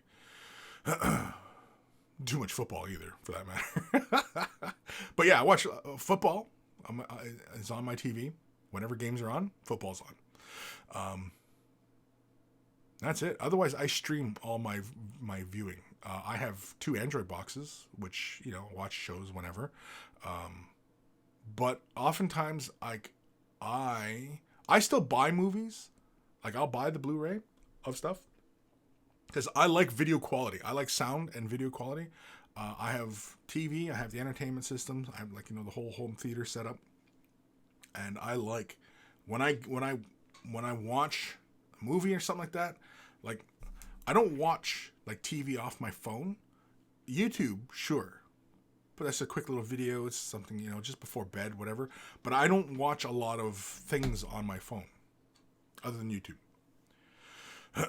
But yeah, and I don't watch TV really, other than football. So yeah, streaming services, sure, and at this rate, regular TV is, you know, it's pretty much done. It's pretty much done. Streaming is the way to go because you can consume what you want when you want, and, you know, in whatever quantity you want, really. I mean, I was hoping Mandalorian was just I was gonna be able to binge Mandalorian, but no. Very smartly, Disney has made it so that you have to keep tuning in, which is fine because Netflix was doing that with a few shows as well, and so, you know, whatever. It's no biggie. It's no biggie. Country Gaming of ND. Do you have any thoughts on GW's announcement about Warhammer Fantasy Battle? I don't know. It was a teaser of sorts. The bases. And, you know, Fantasy Battle. It's going to come back. The way I like the way they described it is that it is like 30K is to 40K. So you're going to have Age of Sigmar, but Warhammer Fantasy Battle will be like the 30K. So it's going to be a different rule set, you know, different models, maybe updated sculpts. You know what I mean? Hell, yeah, I wouldn't be surprised if that's what it is. If it's a joint Forge World Games Workshop thing where, you know, you can play with your old sculpts, but they're going to put out some new sculpts of classic stuff, updated, which would be cool. I'm fine with that. I didn't play a lot of fantasy to begin with. I started in, I think, was it 5th? I really got into fantasy. I picked up the Bretonnian Lizardman box set. That's when I really kind of got really into fantasy. And, you know, yeah. Realistically, though, I mean, like, my passions as far as, you know, this whole wargaming thing, I'm more sci-fi than I am fantasy. I'm more Star Wars and Star Trek than I am Lord of the Rings and Beastmaster, right? So, sci-fi for me, you know, cyberpunk and, you know, things like that. Even steampunk is, well, it's relatively newer as far as, like, genre is concerned, but even that is, you know, no. Sci-fi, you know, Star Wars, Star Trek, that kind of stuff. Spaceships in combat and, you know, galactic warfare and, you know. In fantasy, everybody's fighting in blocks. Even in, like, Lord of the Rings, when you see everybody and they're arrayed in big blocks. I've never understood that. Fighting in big formations like that. I mean, I can see it if you know, you're fighting like Spartans in a phalanx, but they're not. So what's the fucking point of standing in ranks like that? Like, it just doesn't make a lot of sense to fight warfare like that. Like, I understand in the past, like, that's how everybody fought. But, yeah, no. Even historical gaming, like actual historical gaming, you know, 18th century, 16th century stuff. Yeah, that doesn't really fire me up. Historical stuff. World War II is about as about far back as I'll go for history. World War I, World War II. Yeah, that kind of stuff. Yeah. That's about as far back as I'll go. As far as that kind of stuff. But otherwise, sci-fi I find way more fascinating. Hey, Bob, I know what you're going to do with the corpse grinders. Oh, I know you know what I'm going to do. I think I talked about it already. Didn't I talk about it in the Patreon talk? I think I did it in the Patreon talk. Anyway. Ishab011. P.S. Anyone check out the last South Park? Funny. You know what? I don't watch South Park. I don't watch TV. And, I think the last time I was really tuning in for South Park was the movie. That was it. Pirate Captain Daniel, Mandalorian isn't available in the UK until March 2020, apparently. Sad face. Yeah, I mean, you could try a VPN, but, you know, you take your chances there. Jabba's Left Nut, Android Box. Is that a code for female Necron Lady Garden? Yeah, it is. That's code. It's code. Are there female Necrons? Are there male Necrons? Are the Necrons male? Are they female? Or are they just asexual? Is that what it is? Or are they male? I don't know. I have no idea. George Hintz, do you know when the new Vallejo color shifting paint line are going to be released or when one can get them? No, I have no idea. I just seen the advertising the other day for Vallejo color shifting. I was like, oh, cute. Yeah. I mean, I'll check out a color or two. I mean, it's going to be, I've not tried the Green Stuff World color shifting paints either. So I have no comparison. I've only ever tried the Turbo Dork. Turbo Dork, in the North American side of things, because they're in the States, it's pretty easy to get a hold of their paint line. Green Stuff World, you got to wait. It's because it's overseas. Vallejo is overseas. And a lot of people have a hard time getting a hold of Vallejo colors anyway. So some small specialized line. Now, I'm curious, because Vallejo paints tend to be very good. Their metallic line, like the Model Air line, really good. And they got really good metallics. Turbo Dork metallics are really great as well. Scale 75 metallics are really great. If Scale 75 started producing color shift paints, I probably would I'd raise more of an eyebrow than Vallejo doing it. But in my experience, water-based acrylics do not compare to lacquer-based metallics in any shape or form. So, I mean, lacquer-based color shift paints are going to be superior. So even Vallejo paint, it's a water-based acrylic. It's probably not going to compare to a lacquer-based. So, you know. But that's an apple and oranges kind of thing. So, you know. Anyway. Ernie Jr. When are the Jawas going to use real blasters? They're thieves. They're thieves? When are the Jawas going to use real blasters? Yeah, but I mean, like, well, I don't know. I don't know. I don't know. When do they use real blasters? Oh, I don't know. I just love the whole scene. I just love that whole scene when he's chasing them. I just loved it. It was great. Grim over on Twitch. Late to the game due to walking around with some friends. How y'all doing? Well, if you're walking around with friends, why the fuck are you on here? Go be with your friends, man. Instead of being online. Are you like, is it like a bunch of kids? I always see this all the time. Kids all around together in the real world, but they're all on their freaking phones. And they're probably all talking to each other. It's like, ugh, I don't get it. I don't get it. I used to be with it. Then it changed what it was.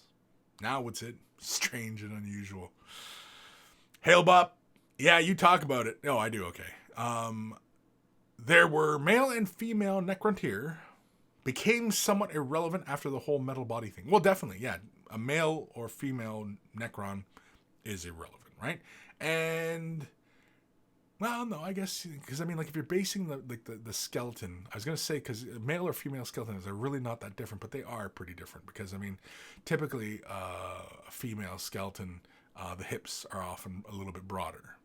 That's really the only defining thing, I think, from human skeletons between a male and a female is a bit broader hip. I think. Right? No, there's something else, right? Like to tell a skeleton from a skeleton, like a male and a female skeleton. There is something else, isn't there? I can't remember what it is. Anyway. Aaron Seach. Did you see the new mod for Tabletop Sim on Steam? Sean created it for Relic Blade. I know. Yeah, I follow Relic Blade. I follow Sean's work. I'm actually going to probably put in an order for Relic Blade because I want to have. I'm thinking I'm going to do some battle reports on Relic Blade. I like the game, and I think it's a nice fast way getting some games in. And I think it's one I think me and my son are going to get into because my son and I used to play a lot of War Machine, and that was a fun one. He liked it because he likes strategy as well. You know, he likes, and Relic Blade has that same kind of vibe as like War Machine, where it's, you know, it's got good tactical kind of rules. And I've been meaning to get him into another war game and just to get him a bit off his Xbox and stuff because the fucking guy's on his Xbox all the time. Mind you, though, he's working now. He's working nights, so you know, it might be, you know, infrequent. Plus, too, I'm also in the process of getting my other studio space set up because the family, actually, my wife, who I thought was gonna be a harder sell on this idea, but I think we're gonna do a family game night. When? I'm not 100% sure. Soon enough, we're going to do family game night, and that might actually become a regular thing. Now, anybody who actually knows myself and my wife and the kids know what kind of folk we are. I think it's going to be entertaining. I think it'll be entertaining. It's definitely not for kids, though. It's definitely not going to be for kids. And it's definitely not going to be for people in polite society. Anyway, Grim, indeed. Grim, I returned to my home. I didn't watch y'all when my friends because I don't watch Twitch or things like that on my phone. Too small. I was just teasing, Grim. I was just teasing you, buddy. I was just, you know, kind of commenting on, you know, the kind of things I see all the time. Anyway, Miles Busman. Any tips for pushing through a massive Tyranid army that I'm batch painting? I feel like I'm hitting a wall. Unfortunately, that is one of the dangers of taking big projects like that. Like I'm going to assume it's something you want to get done quickly. I don't know if it's commission or if you're just doing it for yourself, but you're getting ready for a game or something like that. But when you're doing batch painting, the biggest things that I can recommend, and this goes for everybody, and this goes for not just batch painting, but when you have a huge amount of things to get done. And I've said this many times before, but I don't think I've ever read this name, so I'm going to assume this is somebody who is not that familiar with my efforts. But anyway, don't have all your models in front of you, okay? Where you're working, okay, right? Where you're working, just have a few things in front of you. So if you're working on some gaunts, just have one box worth of gaunts in front of you. Assemble them, get them primed, start painting them, get them to where you want them. Don't get caught up into getting them to display competition standards, because if you got 2,000 points worth of models to get done, yeah, you're just going to burn yourself out, and psych yourself out, really, is what it is. Try not to overthink it. Assemble them well. To whatever standard, do whatever standard you are comfortable with, but don't have all your projects in front of you. Don't have the whole army out in front of you. Have it off to the side, still in the boxes, in the bin, out of sight, and just take, a chunk at a time and work on the project a chunk at a time. And you'll find that you get more done that way than having everything in front of you and go, oh, okay, well, I'll work on a couple of these guys. No, work out a structure. Do a unit, then a big monster or character. Do another unit. Big monster or character, do a unit, you know what I mean, and try and go in that kind of workflow. Try and be consistent. Something like that. Paints like contrast paints can help, but I mean there are techniques that you can do to create an effect like contrast. I have a video making your own shade wash, or make a wash out of any color. And that's something that, I think everybody kind of needs to know. I have a video on that. I think it's just a tip, or is it a fresh tip? It's a fresh tip or just a tip. One of the two. I can't remember. But anyway. Yeah, that's really the big one. Is don't have all the projects in front of you, and just chunk it out at a time, and do a unit, and then a monster or a character, or, whatever. Then a unit. Big thing, character, unit, right? Go back and forth, but don't have them and put them away, or have them off to the side, so you can kind of say, oh, that's where I'm getting, you know what I mean? And, and just, try and get through it that way. And that's about, because, yeah, burning yourself out on batch painting like that is a real danger. And, it's a danger. Like, it's an actual danger. So hopefully, Miles, that helps. Fire Drake 18. I was curious why GW never brought the squats back, or any other races to 240k. Any thoughts? Well, squats kind of are coming back. I think why I'm not 100% sure why they. I'm sure somebody else out there really knows why squats were dropped.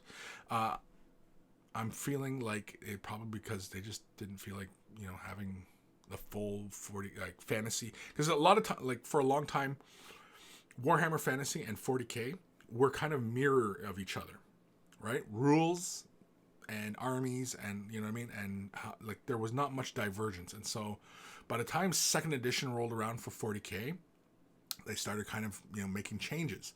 And fantasy started doing its own kind of thing as well.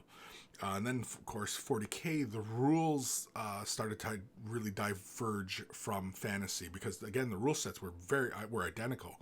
And, once you get to third edition 40k, yeah, it's very different from fantasy. And, so, yeah. But then the scale of the game really starts to change. And, yeah, 40k, 3rd edition, yeah, that's when things really start changing. The scale of the game starts to get really, really big. Second edition, you didn't get very big games. Like, a 1,500 point army in second edition 40k My Eldar army fits in my hand. 1,500 points? Yeah, it fits in my hand. 1,500 points of Eldar fit in my hand. Think about that. What is it? How big is the game now, as far as models are concerned, right? So, yeah, it's very different. But otherwise, yeah, bring in other races, sure, but what are they going to do, right?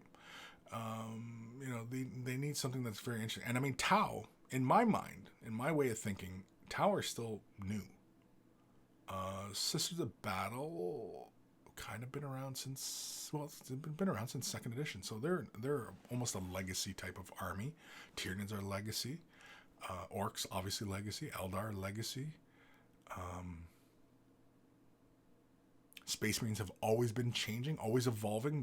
The fluff and rules and models for Space Marines has always been changing, but like Eldar, the fluff and rules and, you know, things of that don't change that much. Orcs, kind of very similar kind of thing. Although they lost some things over the years, like Mad Boys. They don't have Mad Boys no more. You know, certain things. Small things, right? No biggie. But yeah, then 30K saw the introduction of Dark Eldar and Tau.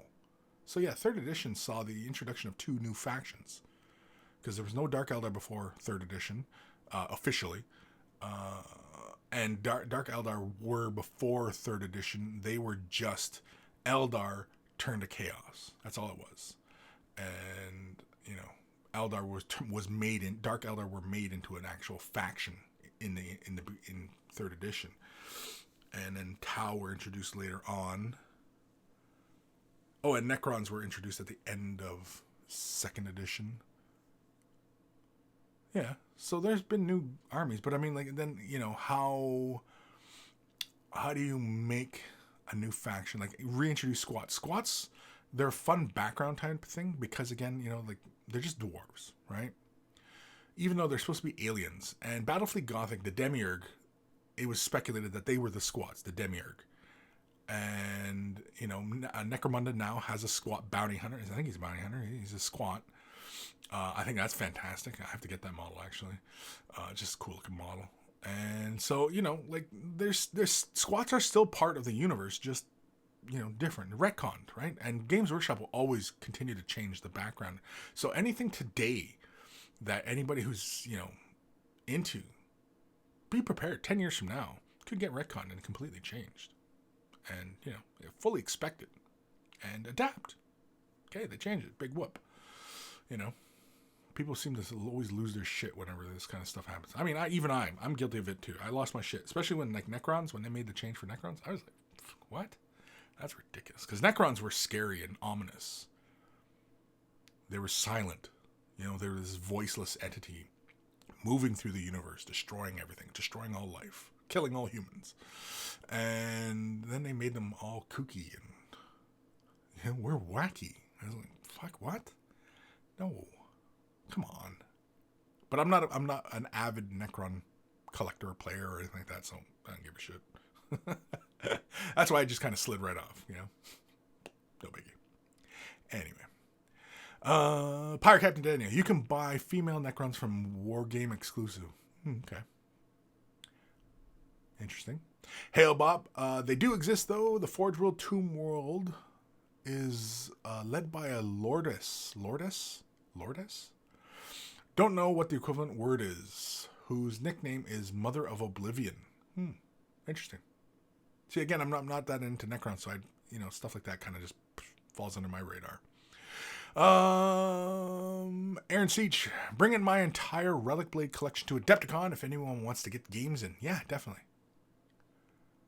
Hopefully I'll have my shit ready by then. Well, because I want to start doing some battle reports. That, yeah. I think so. I think that's what I'm gonna do. I'm gonna get my son into it, and I think we're gonna start playing some regular Relic Blade. Get my boy involved. Get him off the Xbox.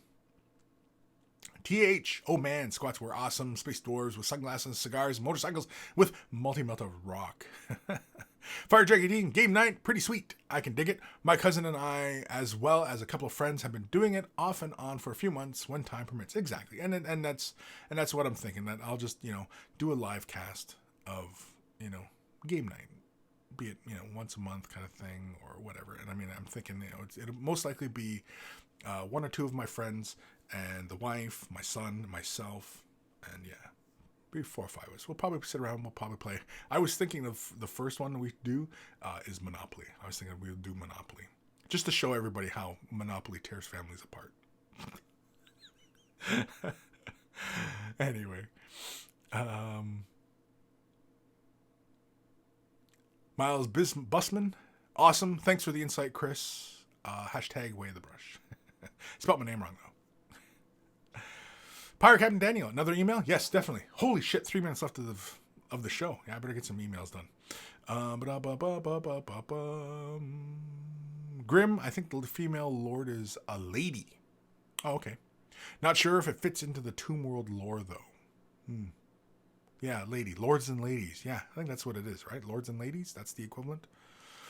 Aaron C., Jack Chris, does Turbodork have a metallic blue that is close to Cantor blue? It's not quite as dark as Cantor blue, but Dabadi, right? I think is the blue that's really dark. It's a dark blue. But is it the same as Cantor blue? Like the same value as Cantor blue? Because Cantor blue is more like a navy blue, right? And is it the same as a navy blue? No, it's a bit more of a like a mid-tone saturated. Oh, you know what? No, that's the color shift. I think it's Dabadi. I think it's the darker blue. They have 2 blues, dark blue. Dabadi and the other blue. I can't recall what the other blue is called.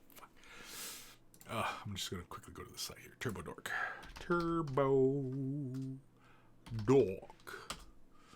Turbodork. It's fun to say. Turbodork. By color, blue. Nope, not blue raspberry. Cool Ranch, that's it. Cool Ranch. Okay, so they in by their color swatches. Okay, here let's show everybody since what we're talking about here. Let's go with this one. Yeah, good enough.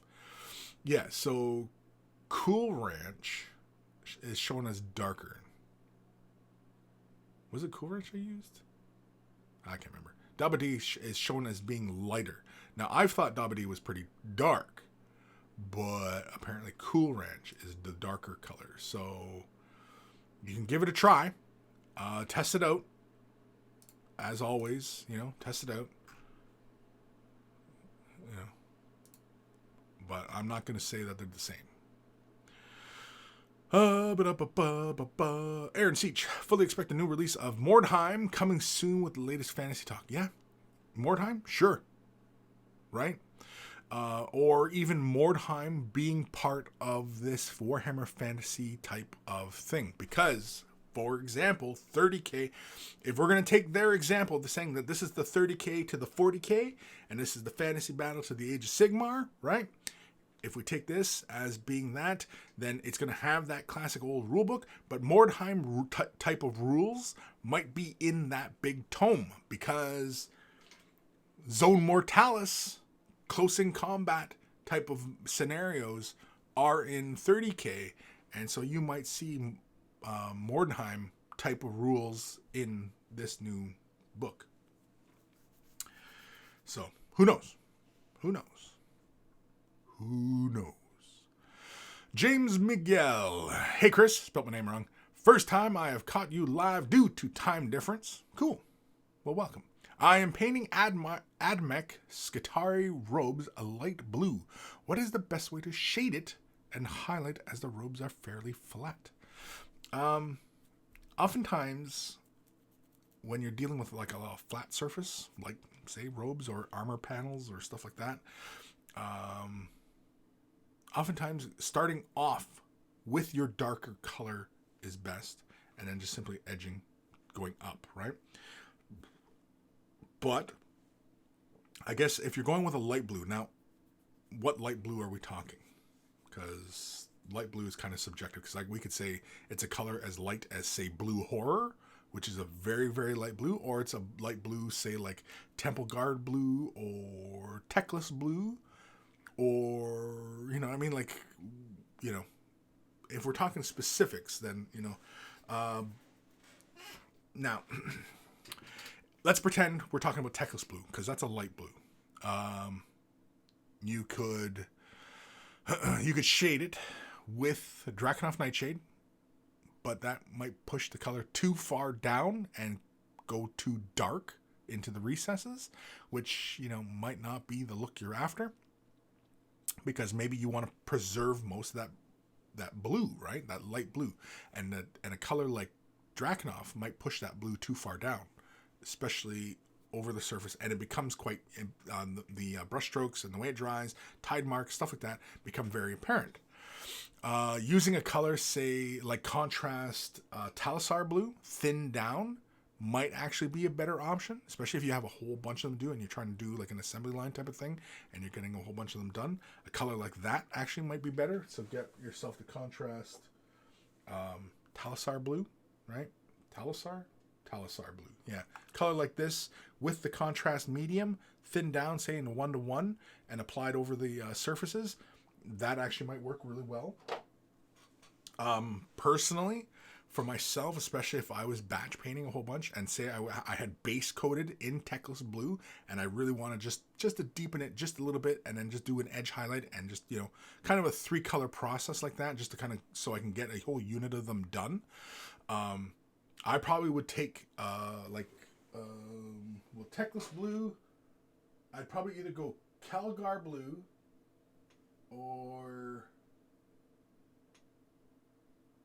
either Calidor Sky or Altdorf blue. Take one of those two colors and then turn them into a shade wash and then wash the parts, if that's how I wanted to quickly do it. Otherwise, I probably would have started off with that color and just built the color upwards. So there are many ways to get to an end result, and, you know, without knowing all of the particulars, I mean, you know, it's kind of hard. I'm just giving you big, broad strokes here as far as an idea is concerned. So, yeah. But if you're more specific, I can give you very specific type of answer. But I think that's kind of broad enough, I think. Now, again, as I mentioned in this video already, turning a color into a shade wash. I do have a video on that. Actually, maybe I'll add a card. Thought I heard something. I'll add a card or something, I think, at this point. What time are we at? We're almost at the end of the show here. Yeah, I'll add a card when I talk about this. Just for anybody who's watching this after the fact, that of, you know, turning any color you want into a shade wash kind of thing, right? So, yeah. So thanks, Miguel, for the question. Let's do emails, because holy crap, I still have, I think, 2 more emails. Where am I? Shit, no, I got 4 emails. And Daniel sent me an email about his canasses. Damn, we got to hurry up. Damn, we're in a tight spot. All right, let's do an email. Let's do a jingle. If you're wearing headphones, turn them up or down. But here it comes.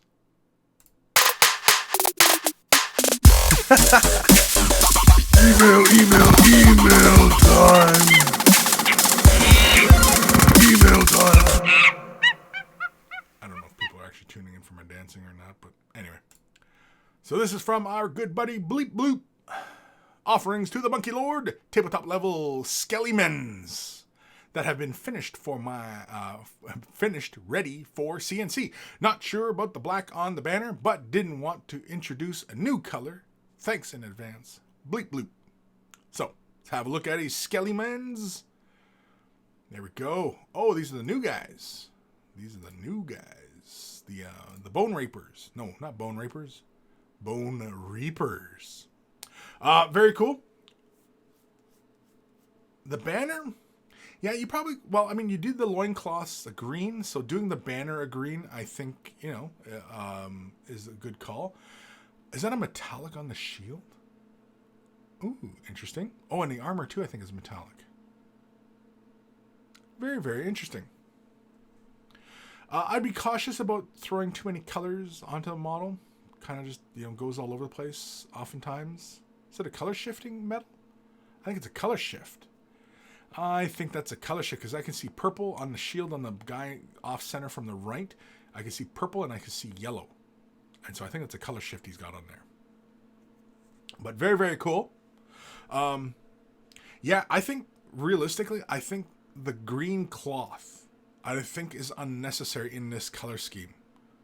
I probably would have went with a magenta cloth. That way you could have had some fun with a magenta banner.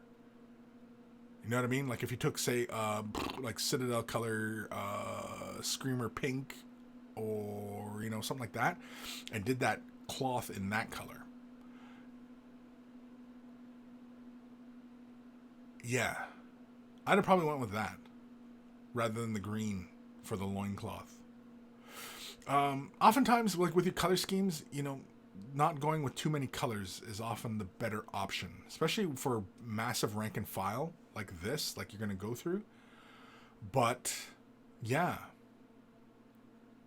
I dig it though. I like it. Thanks for the update. Yeah, it's very, very cool. Skellymens. There you go, people. That's some new bone rapers. Bone thingers? Bone thingers. What the the bone thingers, the thingers of bone, right? Next email is from Legion. Hi, Kris.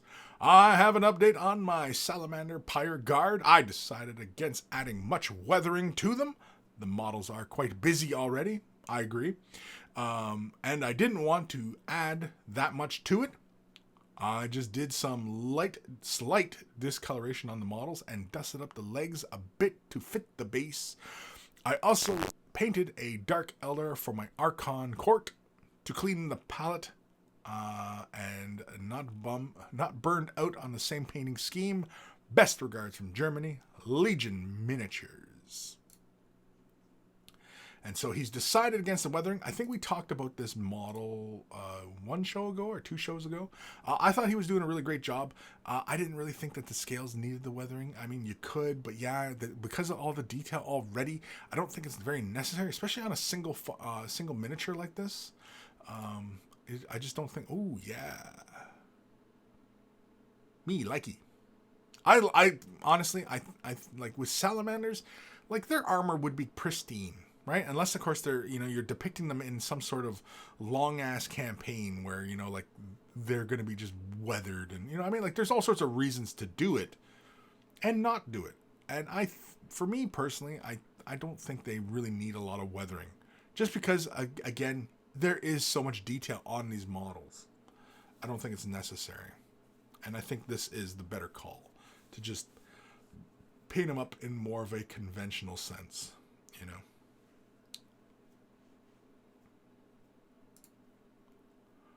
Ooh, I like that. See, now, again, this is something where you got a ton of detail going on, but you don't have to clutter it up with a lot of, this or that, right?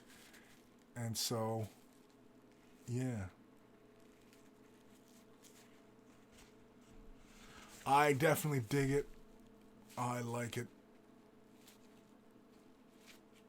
I actually really like this color scheme, with just this bone white and deeper browns. I like that the feet have the deeper brown. You got like the metal on the blade. It has that deeper brown.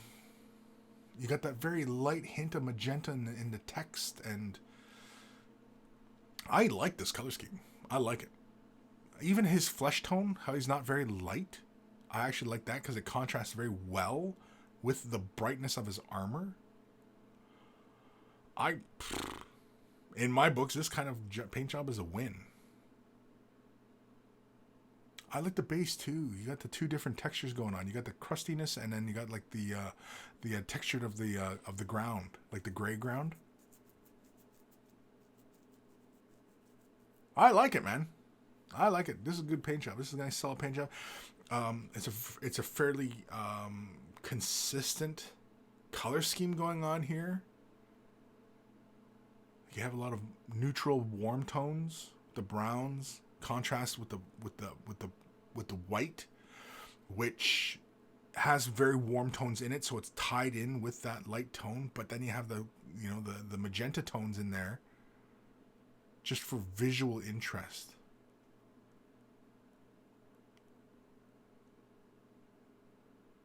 I mean, your execution, your color scheme is really good. I think something like this, if you spent more time on and really got involved on just a single miniature and brought it up to almost a display standard, this is something that I think you could enter into a competition and place very high in. This is the kind of thing that, wins medals if you spent more time on this, honestly. Like, if you just fretted over this for a week solid, you definitely would get something that was a competition piece. Definitely. That could win, that could place in a competition right now. But if you spent more time on it and really labored over where you're laying the shadows and, where your transitions were going and stuff like that, if you really labored over that stuff, yeah, this is definitely something that would definitely earn you I think, some sort of placement. Like, in the top 3 kind of thing. Definitely. Really good, really nice work. Really nice work. I'm still looking at it, actually. I like it. I like the color scheme. I like the whole vibe. It just has this kind of, this cold kind of vibe. Like, we're looking at some sort of killer here. We're definitely looking at some sort of killer. It's very good. I like it. That was Legion. So let's go with TH. Anything in the comments? Am I missing anything in the comments? Comments. Yeah, Fire Drake 18. Yeah, excellent. Yeah. Like the color balance. The color balance. That's really what it is, because you have that hard white offset by the browns, and the brown actually pushes fairly dark, right, in the feet, towards the feet and the hair, and so it actually creates a bit of balance, because you have those darker tones both ends, kind of like bookends, right, and then you have the brighter white tone through the middle, and then of course everything else plays, and then of course the magenta tones just allow the eye to really kind of bring out. And I think, again, like I said, if you spent more time pushing those transitions and such, and really going for more precision, that I wouldn't be surprised to see that in a white dwarf. I'll say that. But really, really great work. Awesome stuff. And the salamanders, yeah, TH. Yeah, damn, the nice salamander. Yeah, the salamanders were kick-ass too. The salamanders. I don't get worked up over Space Marines. I know everybody else is like, Kris, that was a Space Marine. That's an awesome salamander. It looked great. Yeah, it was all right. The salamander, yeah, it was all right. This is TH. Hi, Kris. I just finished my 7th Blood Bowl team this morning, and here are the pictures. This time, it's Wood Elves, and the theme is still colors of the NFL franchises. I really think the Cleveland Browns would have looked great as autumn-themed Wood Elf team. Yes, definitely. But alas, I already had used the Browns for my Underworld denizens. I thought about the green teams like Jets or Eagles, but that seemed a little obvious. Yep, I agree. Instead, I went with something rather left field and took on a color scheme I had been hesitant towards: the Raiders. Now, the black and silver of the Oakland look cool in real life, but would look rather dull on tiny nerd dolls, thus the hesitation. I figured it would work if the models had some non-uniform elements that it would make bright and colorful, like enormous hairdos of the elves. This train of thought made me remember one of the teams that made me fall in love with Blood Bowl way back when, the Albion Assassins, on the back of the old Star Player book, 2nd edition, picture attached. After a few models, I realized that the Raiders reference might not be overly obvious. I decided I needed a tree man with a helmet to help the image along. I managed to get a hold of the old second edition tree for even more old time reference and finished the whole team very fast, a little over a week, which is a first for me. Did it work? Well, they are certainly not your older brothers wood elves, and they look more like a psytrance dance group than the Raiders, but that's why I call them the Oakland Ravers. But overall, I'm reasonably happy. Let me know what you think, and thanks for all the great videos, TH. And so here is the old reference picture that he was working from. And so basically it's a dark body scheme with a rainbow hairdo, which back then, the rainbow hairdo was pretty common in a lot of Eldar models, especially the Harlequins. I always liked the rainbow hairdos on elves, especially Harlequins, because, it's a riot and it's fun to paint. It's fun to paint. And if you're not having fun painting your models, holy shit, these look cool. I like them. The gray tones. Yeah, okay, it's Raiders.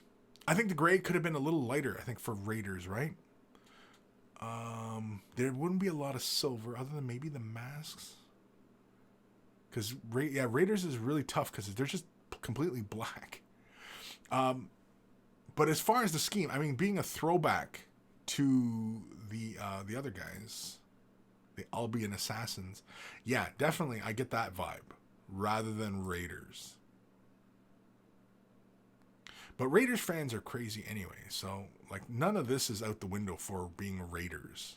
If anybody's ever watched a Raiders, like when they show the stands for Raiders fans, those freaking guys are crazy. Just as bad as Buffalo. Buffalo fans are pretty crazy too. I really like it though. I really like it. You almost make me want to get this team.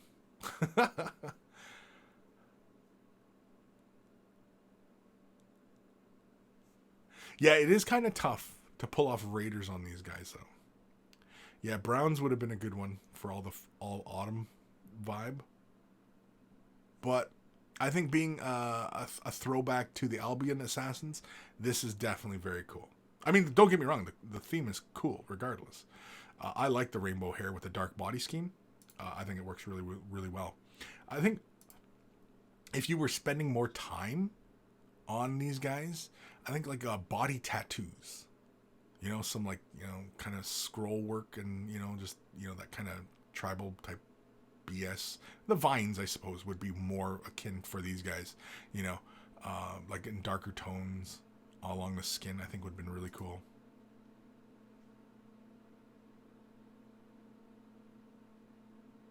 Having everybody's hair rainbow, though, I like.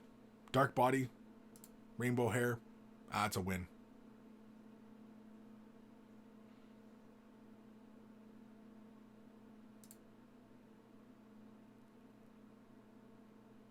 Very, very cool.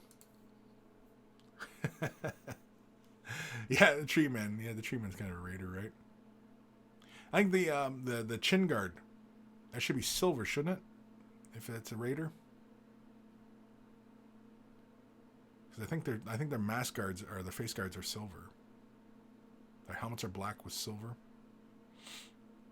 But very, very cool, man. Thank you for sending that in. That's a lot of fun. It's exciting.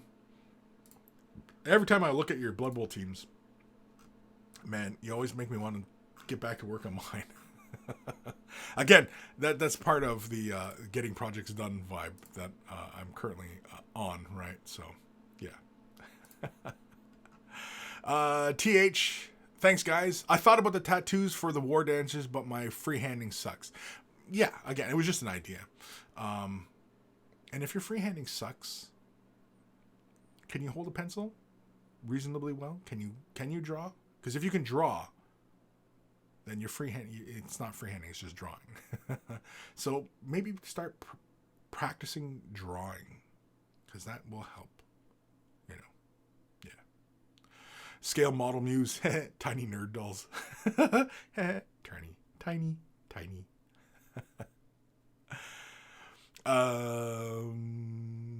Grim over on Twitch, no idea. No idea.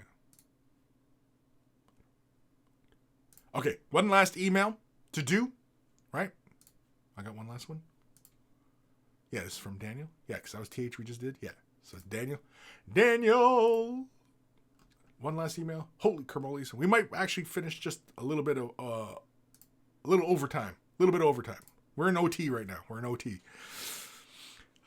Hey Kris. With the sisters hype in full, I purchased old Canassus before she went last chance to buy, to practice color scheme. Attached is my work in progress so far. Part of me quite likes the scheme, whereas another part of me feels like something is clashing. At the moment, I think the brown fur cloak needs changing, but it may also be the green clashing with the yellow. What do you think, or what are your thoughts? What are your thoughts? What would you change? Thanks as always, Daniel, Captain Daniel. And so let's have a look. He's feeling like there's something with the scheme that is clashing.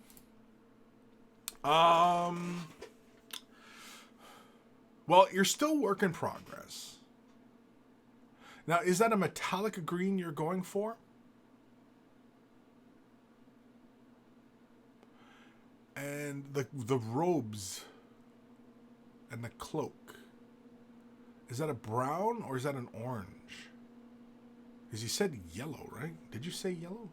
Hold on, I gotta switch cameras here. The brown fur cloak needs changing, and the green clashing with the yellow. Yeah. Because the way I'm looking at it, I'm not perceiving a lot of yellow, unless of course that's yellow with brown. Is that the way you did that, or you're just saying yellow because that's what you see at the brightest points?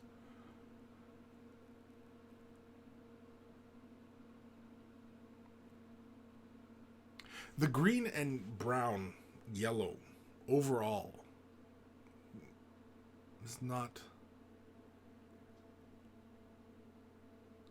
Now, and again, is it a metallic green you have on the armor? I think with the metallic green of the armor, I think I would do the handle a deep red. I would do the sword in opaque green non-metallic. Try doing it in a green non-metallic. The hair you could leave in that white state. The flesh, I would definitely pronounce that a bit more. The flames definitely can go with a yellow-orange in a traditional sense, up to almost a black. The book, definitely a parchment, going to a brighter kind of parchment kind of look.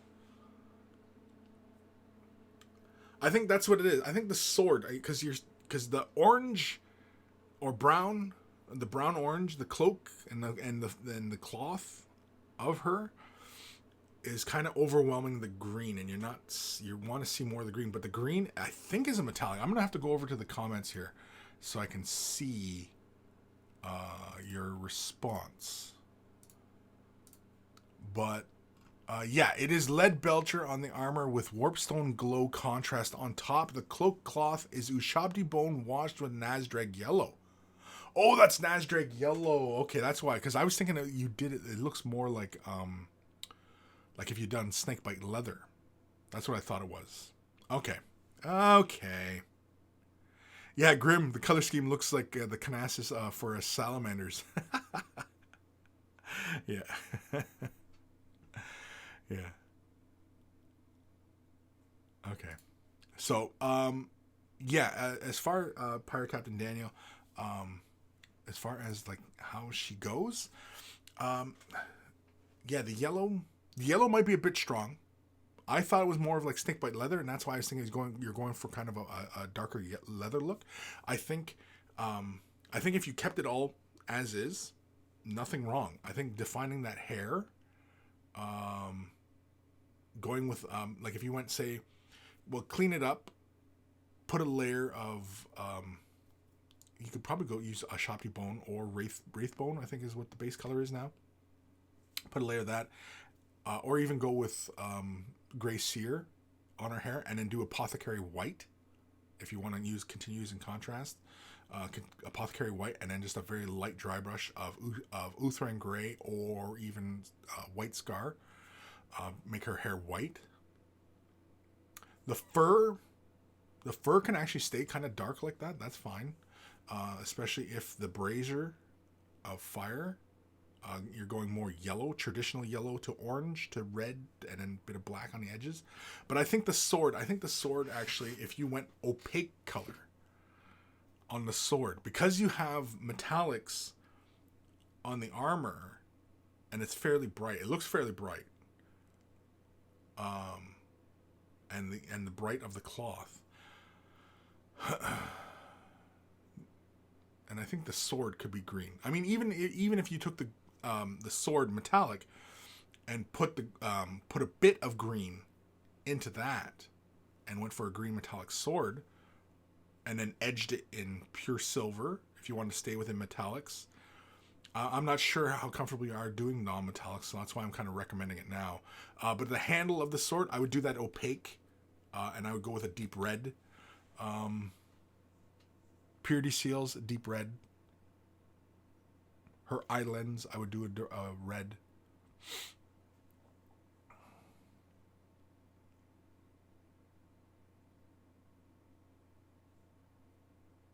Yeah, I'd be a little bit more careful where I'm applying that green. Try to apply it. I wouldn't apply it too heavily. I would try to be a little bit more deliberate. And then just go with dark metallics for like her sensor and like her accoutrement. You know, the sister's details. I don't know whatever the hell those are. Little things dangling from her belt. Do all the parchment in the book in the same fashion. Yeah. I think what it is, that sword, I think should be a green though. I think that sword should be a hint of green. I don't think I would go as bright green as her armor. But I would have that hint of green in the sword blade. The crossguard can stay silver, but in that handle, I think should be a darker red, like a reddy brown, like say like Mournfang brown kind of red, kind of reddy brown.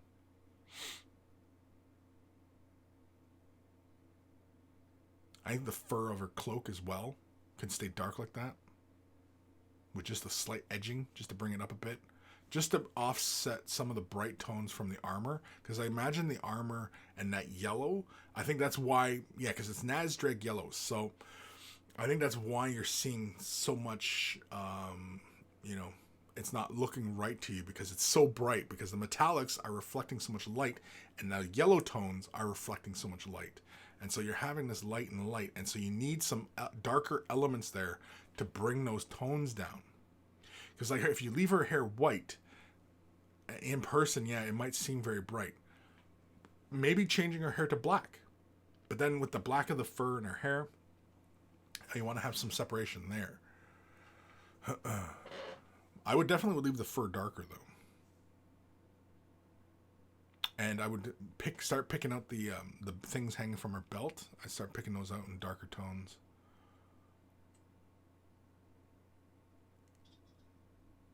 I mean, you could always push the yellow a little further down. I don't know if the green, either the yellow can get pushed down a bit, either with browns,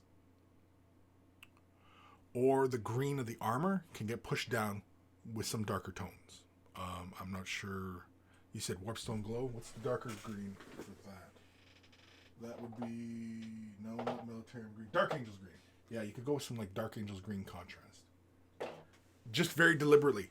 And apply it into just like the knee separators and the shoulder pad, you know what I mean? I wouldn't apply it broadly over the model. I would apply it very deliberately. Create separation. But anyway, thank you, Pirate Captain Daniel, for sharing that with us. Yeah. hopefully that helps. Let me go over to the chat here. I don't even know if you've been talking here. Yeah, warp lightning. I know what you meant for Pirate Captain Danny. Yeah.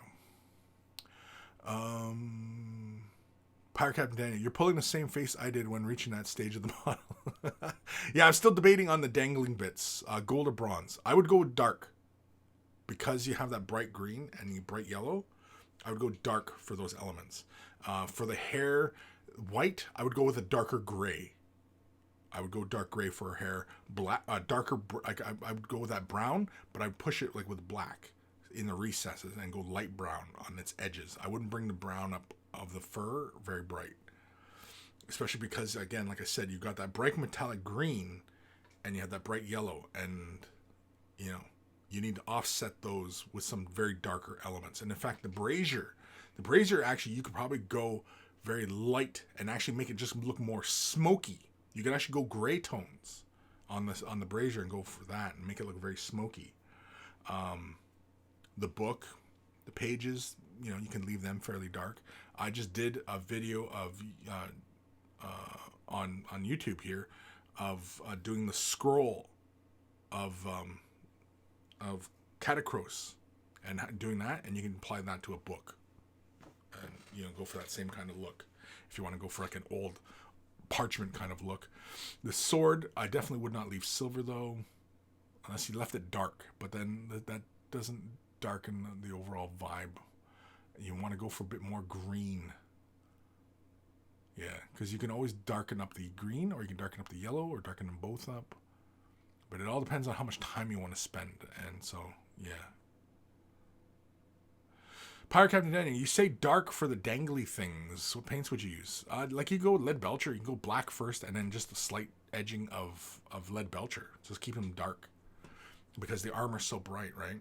And you need to offset the bright, because especially if you want to go for yellow for the cloth and green and bright green for the armor, you need to offset that with darker elements on the model. So like the fur should stay dark. Her hair can go darker gray. Her flesh can actually be a bit darker. The book can stay dark. The little dangly bits and stuff like that can stay dark. You know, the base will be dark, so that basically her cloth and armor will be bright. Normally, I think in that kind of color scheme, if I was doing it, I probably would have went, if I wanted a bright green for her armor, I probably would have went with a darker yellow. The yellow I would push back and actually be more of a leathery brown, right? If I wanted other elements being brighter, like the sword and, you know, stuff like that. The armor would have stayed bright and the cloth bits would have went darker. If it was myself doing it, so, yeah.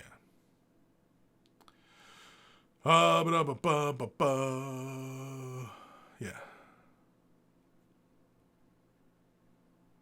What? Fire Drake 18. Kris, please scroll up to for my question on highlights. Timestamp 206. Holy man, that was like half hour ago. You want me to scroll back a half hour? I don't know if I'm going to do that, Fire Drake. Just send it as an email. Data Wargaming, not being here in a while. Hello again. Yes, Data Wargaming. I recognize the name because you had kind of a bluish icon, right? I don't see the icons right now in the thing I'm using. It just gives me a YouTube or Twitch symbol.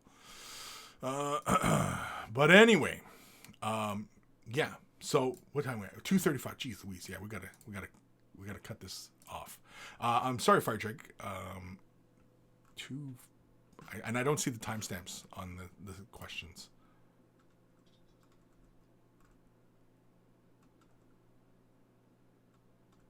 Yeah, that was a while ago, dude.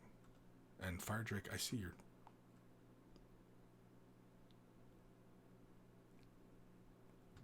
Sorry, I am scrolling up for Fire Drake. I'm not seeing a question here. Oh, okay, wait. Here we go. At Kris, what is the best way to highlight? I mix from project to project. Is it adding maybe white or blue or gray, or using other colors like Wild Rider Red, like red, Wild Rider Red on Mephiston, or mixing some white? Okay, wait. I guess what you're asking the question, what is the best way to highlight? Holy man. This one might have to wait because this is kind of an in-depth question. I mean, like, this is something I can also make videos on as well, because I mean, you're not the only person to ask this question, because there are many people like that are asking that question. So don't worry, you're not the only person. But the best way to highlight, like that is entirely subjective, and it's entirely up to you and what you are comfortable doing and what you know how to do. Are you willing to experiment and change the way you're doing things, or you know what I mean? Like, are you kind of set in your ways? Like, because I mix from project to project. Is it adding maybe white or blue to or gray, or using other colors like red on Mephiston, or mixing some white? Yeah, I need a little bit of context there as far as what you're kind of asking about. Yeah. Power Captain Daniel Brill, thank you, Kris. I've noted all that down and will hopefully provide another update next week. Yeah, again with that the Canassus, yeah, it's kind of how far you want to go and try and balance, right? Because again, it's always when we're painting these miniatures and even paintings, right? That's where mastery starts to come in, because you're always looking for that balance of color. And whenever you look at examples of Games Workshop models, or any models for that matter, any master's work, they're always striving for color balance. And so, when you feel that the model is just really kind of bright, you need darker elements there. And if you feel like the model's too dark, then you need brighter elements there, right? And you're always tug of war back and forth. And even masterful painters out there, masterful artists out there, struggle to balance, and they're always looking for that balance. And so they're always kind of like, oh, I pushed this color too dark, I got to bring it up now, or I got to bring this element up, or you know what I mean? Because it's not always just bringing the color up or dark. Sometimes maybe it's other elements they want to bring up or dark, right? And that offsets how dark something is, and maybe they don't want to bring that. They want to keep it kind of dark like that, and so they got to find other elements to bring up. And so, again, there's always this constant tug of war, and don't feel bad about not getting it right away, because you're struggling with it, and even masters struggle with it. So, don't worry about it. Don't fret over it, and don't lose heart over it, right? So, yeah. Fire Drake 18. I'm 40, and of course I'm set in my ways, right? So, yeah. I mean, you're asking about highlighting a color. I mean, again, like I said, that's very subjective, because yes, you can add white to a color. Yes, you can add gray to a color. Yes, you can add red, Wild Rider red to a Mephiston red to up highlight it, or could you add white to it? Yes to both of those. You can with both of those. Can you add gray to a red to highlight it? Yes, you can. Yes. You know what I mean? Like, can you add a bone color to red to highlight it? Yes, you can. It's entirely up to you as to how you want to highlight the color. It's not cut and dry. Painting is not cut and dry. That's where this artistry comes in. I can tell you, if you want a fiery red, yeah, add yellow to red, and you're going to build up to a fiery red. You want a more of a pinkish red, add white. You want to desaturate the color as you go up, use a light gray, and you'll desaturate the color as you build up to it. There's many ways. It's entirely up to you as to how you want to highlight the color. What is your goal? What are you after? Do you want to go for just simple, textbook kind of color scheme, like you want to do right out of the codex? Then follow those directions. I'm not sure why this would be an issue, though, if you were going for Space Marines and Blood Angels, right? I'm not sure why it would be an issue if you're doing that and you're diverging. Why are you diverging from the established techniques to achieve that result, right? It's all about your results. What are you after? What are you looking for? What are you trying to achieve? That's right. That's where it's, you know. But again, it's entirely subjective. And it's entirely up to you, and it's completely open as to, you know, what is your goal? What is your goal? Do you have a goal? Right. So yeah. Data wargaming. Haha, if you go with scale modeling, you don't have to balance. You just have to get the color accurate, which is as hard as time. Oh, definitely. Yeah. Scale modeling. I'm not saying, yeah, scale modeling, just because you throw down that base coat and yeah, you don't shade it and highlight it in the way that miniature painters do it. Yeah, definitely is definitely a challenge. Because, and that's why, like in scale modeling, that's why the paint swatches for scale modeling paint lines, they're so varied in what blue and what gray, and you know, then it's battlefield gray and, you know, German uniform blue, or you know, whatever, right? Prussian blue, or you know, just that's why there's all those color swatches, and that's why even different companies who say that that's Prussian blue or Prussian uniform blue, the blue is not quite the same. You know, if you can detect that color difference between the two, between paint companies. That's why some will argue over, no, I've seen in the history books, it's this particular color, and in the history books, it says this particular way. Because how can you even trust the history books when printers are not the same, right?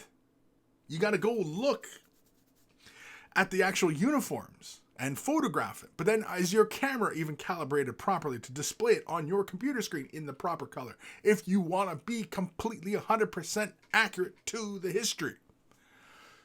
Whew. Huge ass rabbit holes you can go down. Huge ass rabbit holes. Huge ass rabbit holes that you can go down. I can't tell if that's somebody walking around upstairs or that's my dog. Oh, that's somebody. That's people. My family. The wife's home. Oh, hold on. I'm going to mute my mic a sec because I'm going to scream upstairs.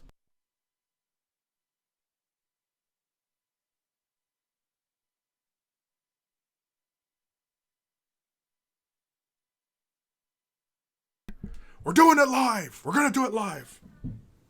We're going to do it live. The wife is home and she got my dice. Yay, yay. Yeah. Okay. Well, you know what? I'm going to stay on just a little bit longer here because I want to show you guys the dice because I'm seeing them for the first myself. So let's take our time. Take our time.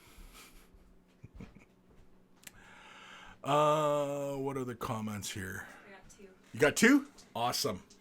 Thank you, honey. To show the color difference. And is it a big old box of them? No. Really? Oh, I got you. It's the wrong symbol. No, I'm just kidding. It's the right symbol. Okay, folks, look at this. Oh, and it's a pearlescent white. I thought it was a white. Kind of has a pearlescence. No, they're like smoky. Yeah. They're all different. They're not all the same.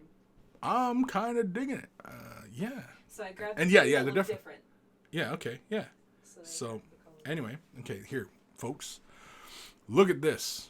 This is the dice unboxing, right? Exactly right, Fire Drake. This is a dice unboxing.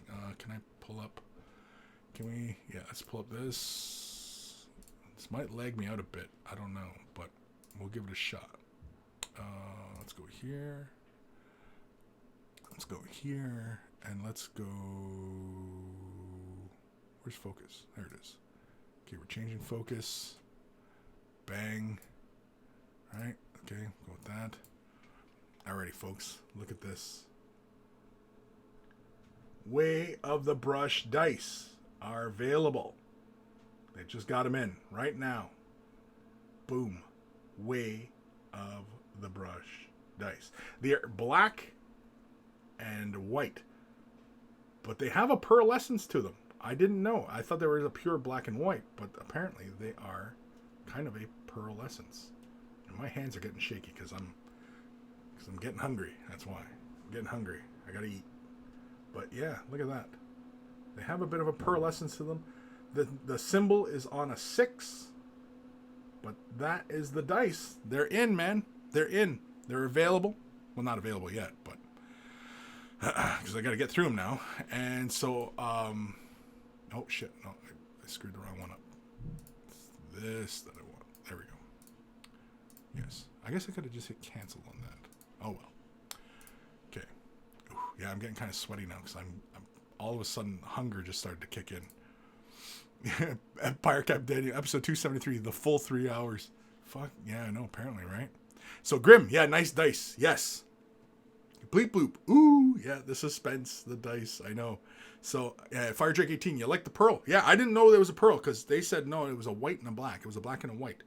But maybe the way they mix, it kind of gives it that pearlescence.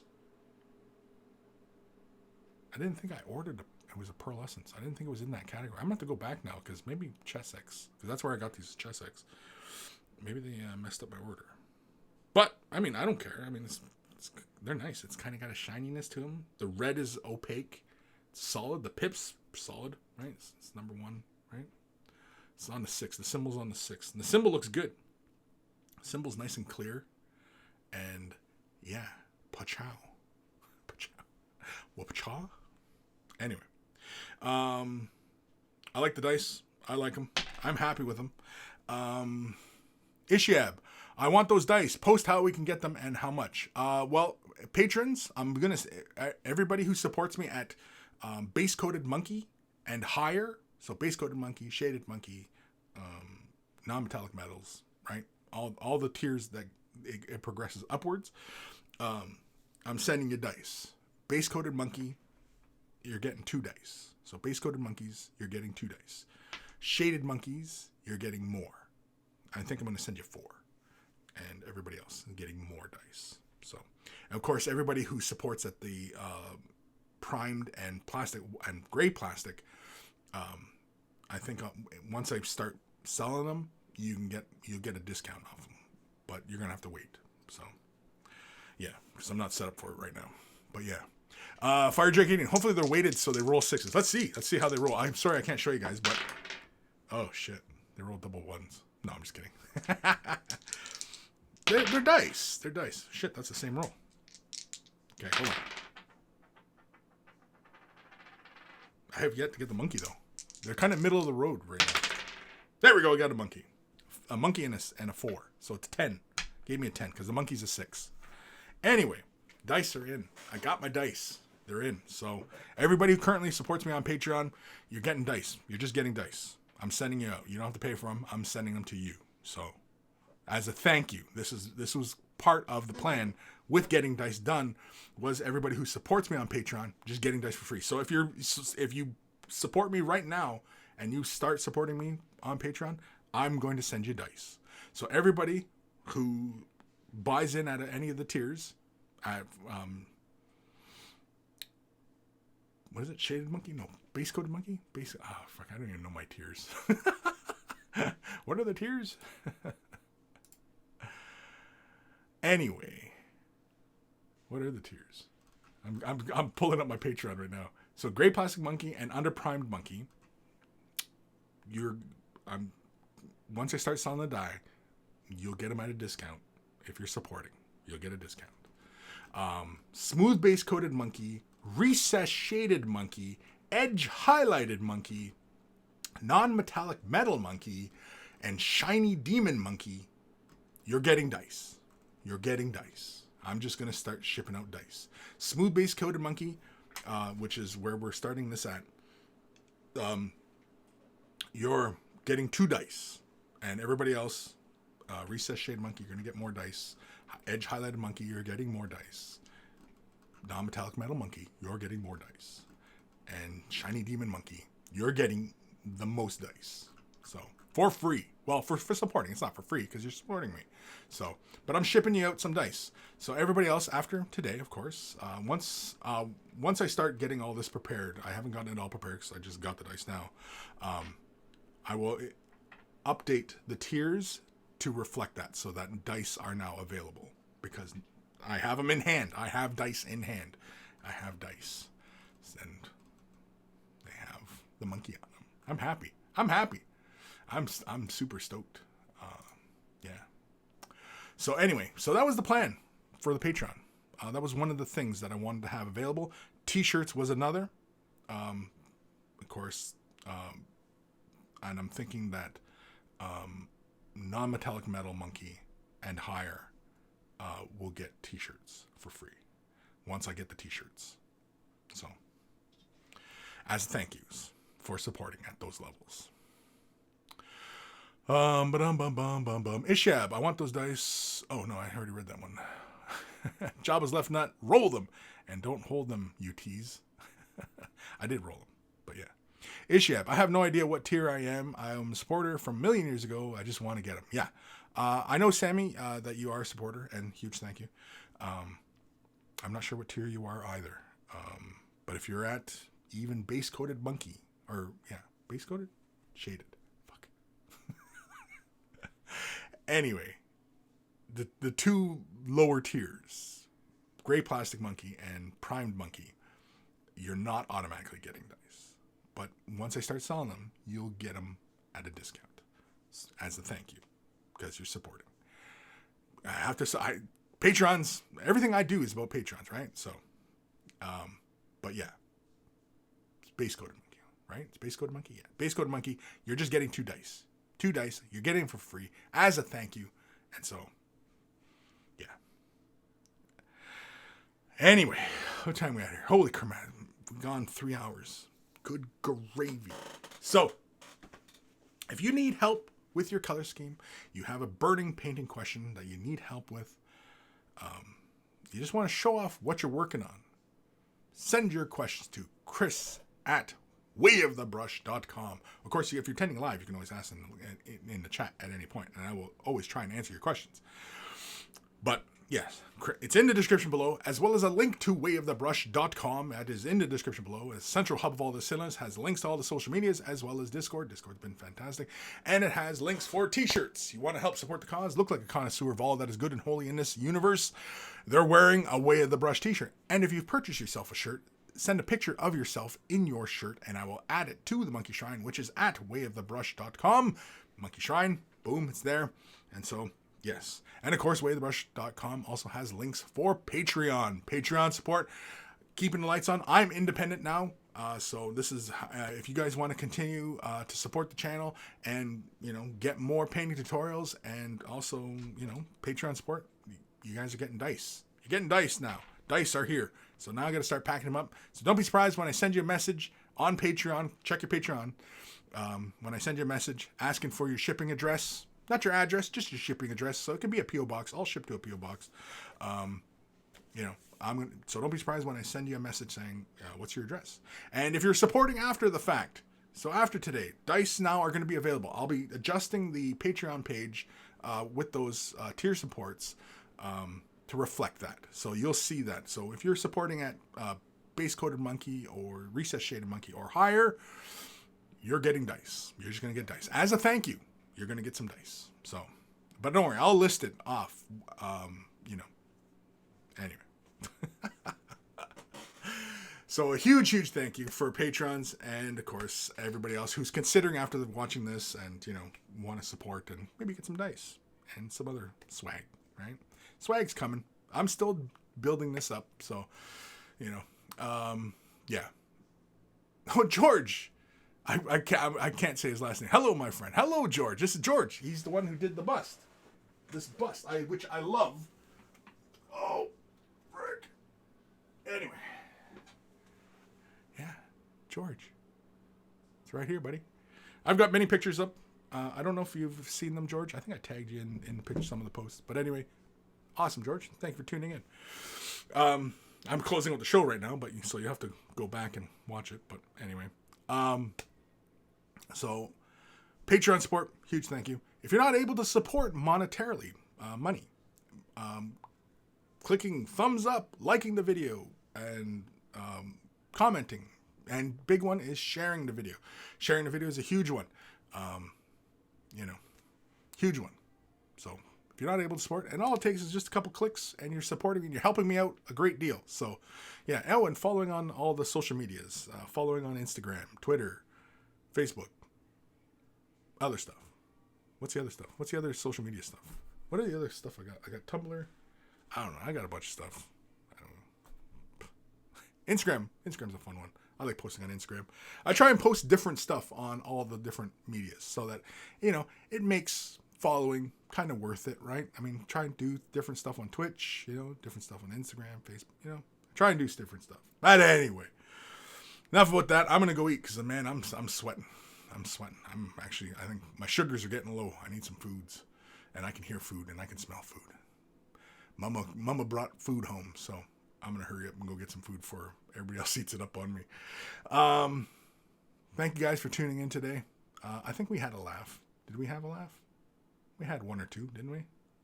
Maybe? No? Did we learn something? I think we might have learned something. Maybe. Don't know. Bleep Bloop. Just hit the Patreon support for you. Love the content and wishing you the best. Well, thank you, Bleep Bloop. And thank you, George, for tuning in. I didn't even know. It's got to be late for George because I'm pretty sure George is in Greece. Maybe you're touring around. I don't know. There's a couple sculptors I follow, and George's stuff is... If George did this bust, which since he posted pictures of this, I was like, fuck, this is amazing. Like, this is awesome. And I'm probably going to get more of these. As well as, like, the wall plaque one, I really like. I can't remember what it's called. There's also the other bust of the orc I really like as well. I'd like to get that one as well. But anyway, George, really great sculptor. Really awesome stuff. One of the great sculptors I follow. And you know what? In this hobby, you really should be watching the sculptors because they are the truest sense of the word artist. In this field, they are the real artists. They're the real artists. Miniature painters, you just paint them. The sculptor in this field, they're the ones who really create the vision and bring forth the vision. The sculptors are the real, in this hobby, the sculptors. I don't think the sculptors get enough praise. Anyway. Fire Drake 18, yes. Beer and Blood Bowl. Shit, I almost forgot about Carl. And that would have been bad on my part. Jabba's left out other social media. MySpace? I don't have a MySpace. Is MySpace still a thing? Jabba, you're distracting me. My closing. Carl. We always say thank you to Carl. Guymere Alfer, a.k.a. Beer and Blood Bowl. That's his YouTube channel. Check him out if you love yourself some beer and you love yourself some Blood Bowl. We always say thank you to Carl for taking the time out of his busy day to create the email jingles that play before the email segments of the show that put a big smile on our face or blow out our eardrums, one of the two. But either way, makes us happy. So a huge, huge thank you to Carl for that and creating those email jingles. George, thank you very much, my friend. Very kind of your words. Well, it's the truth, man. It's the truth. It's just the truth.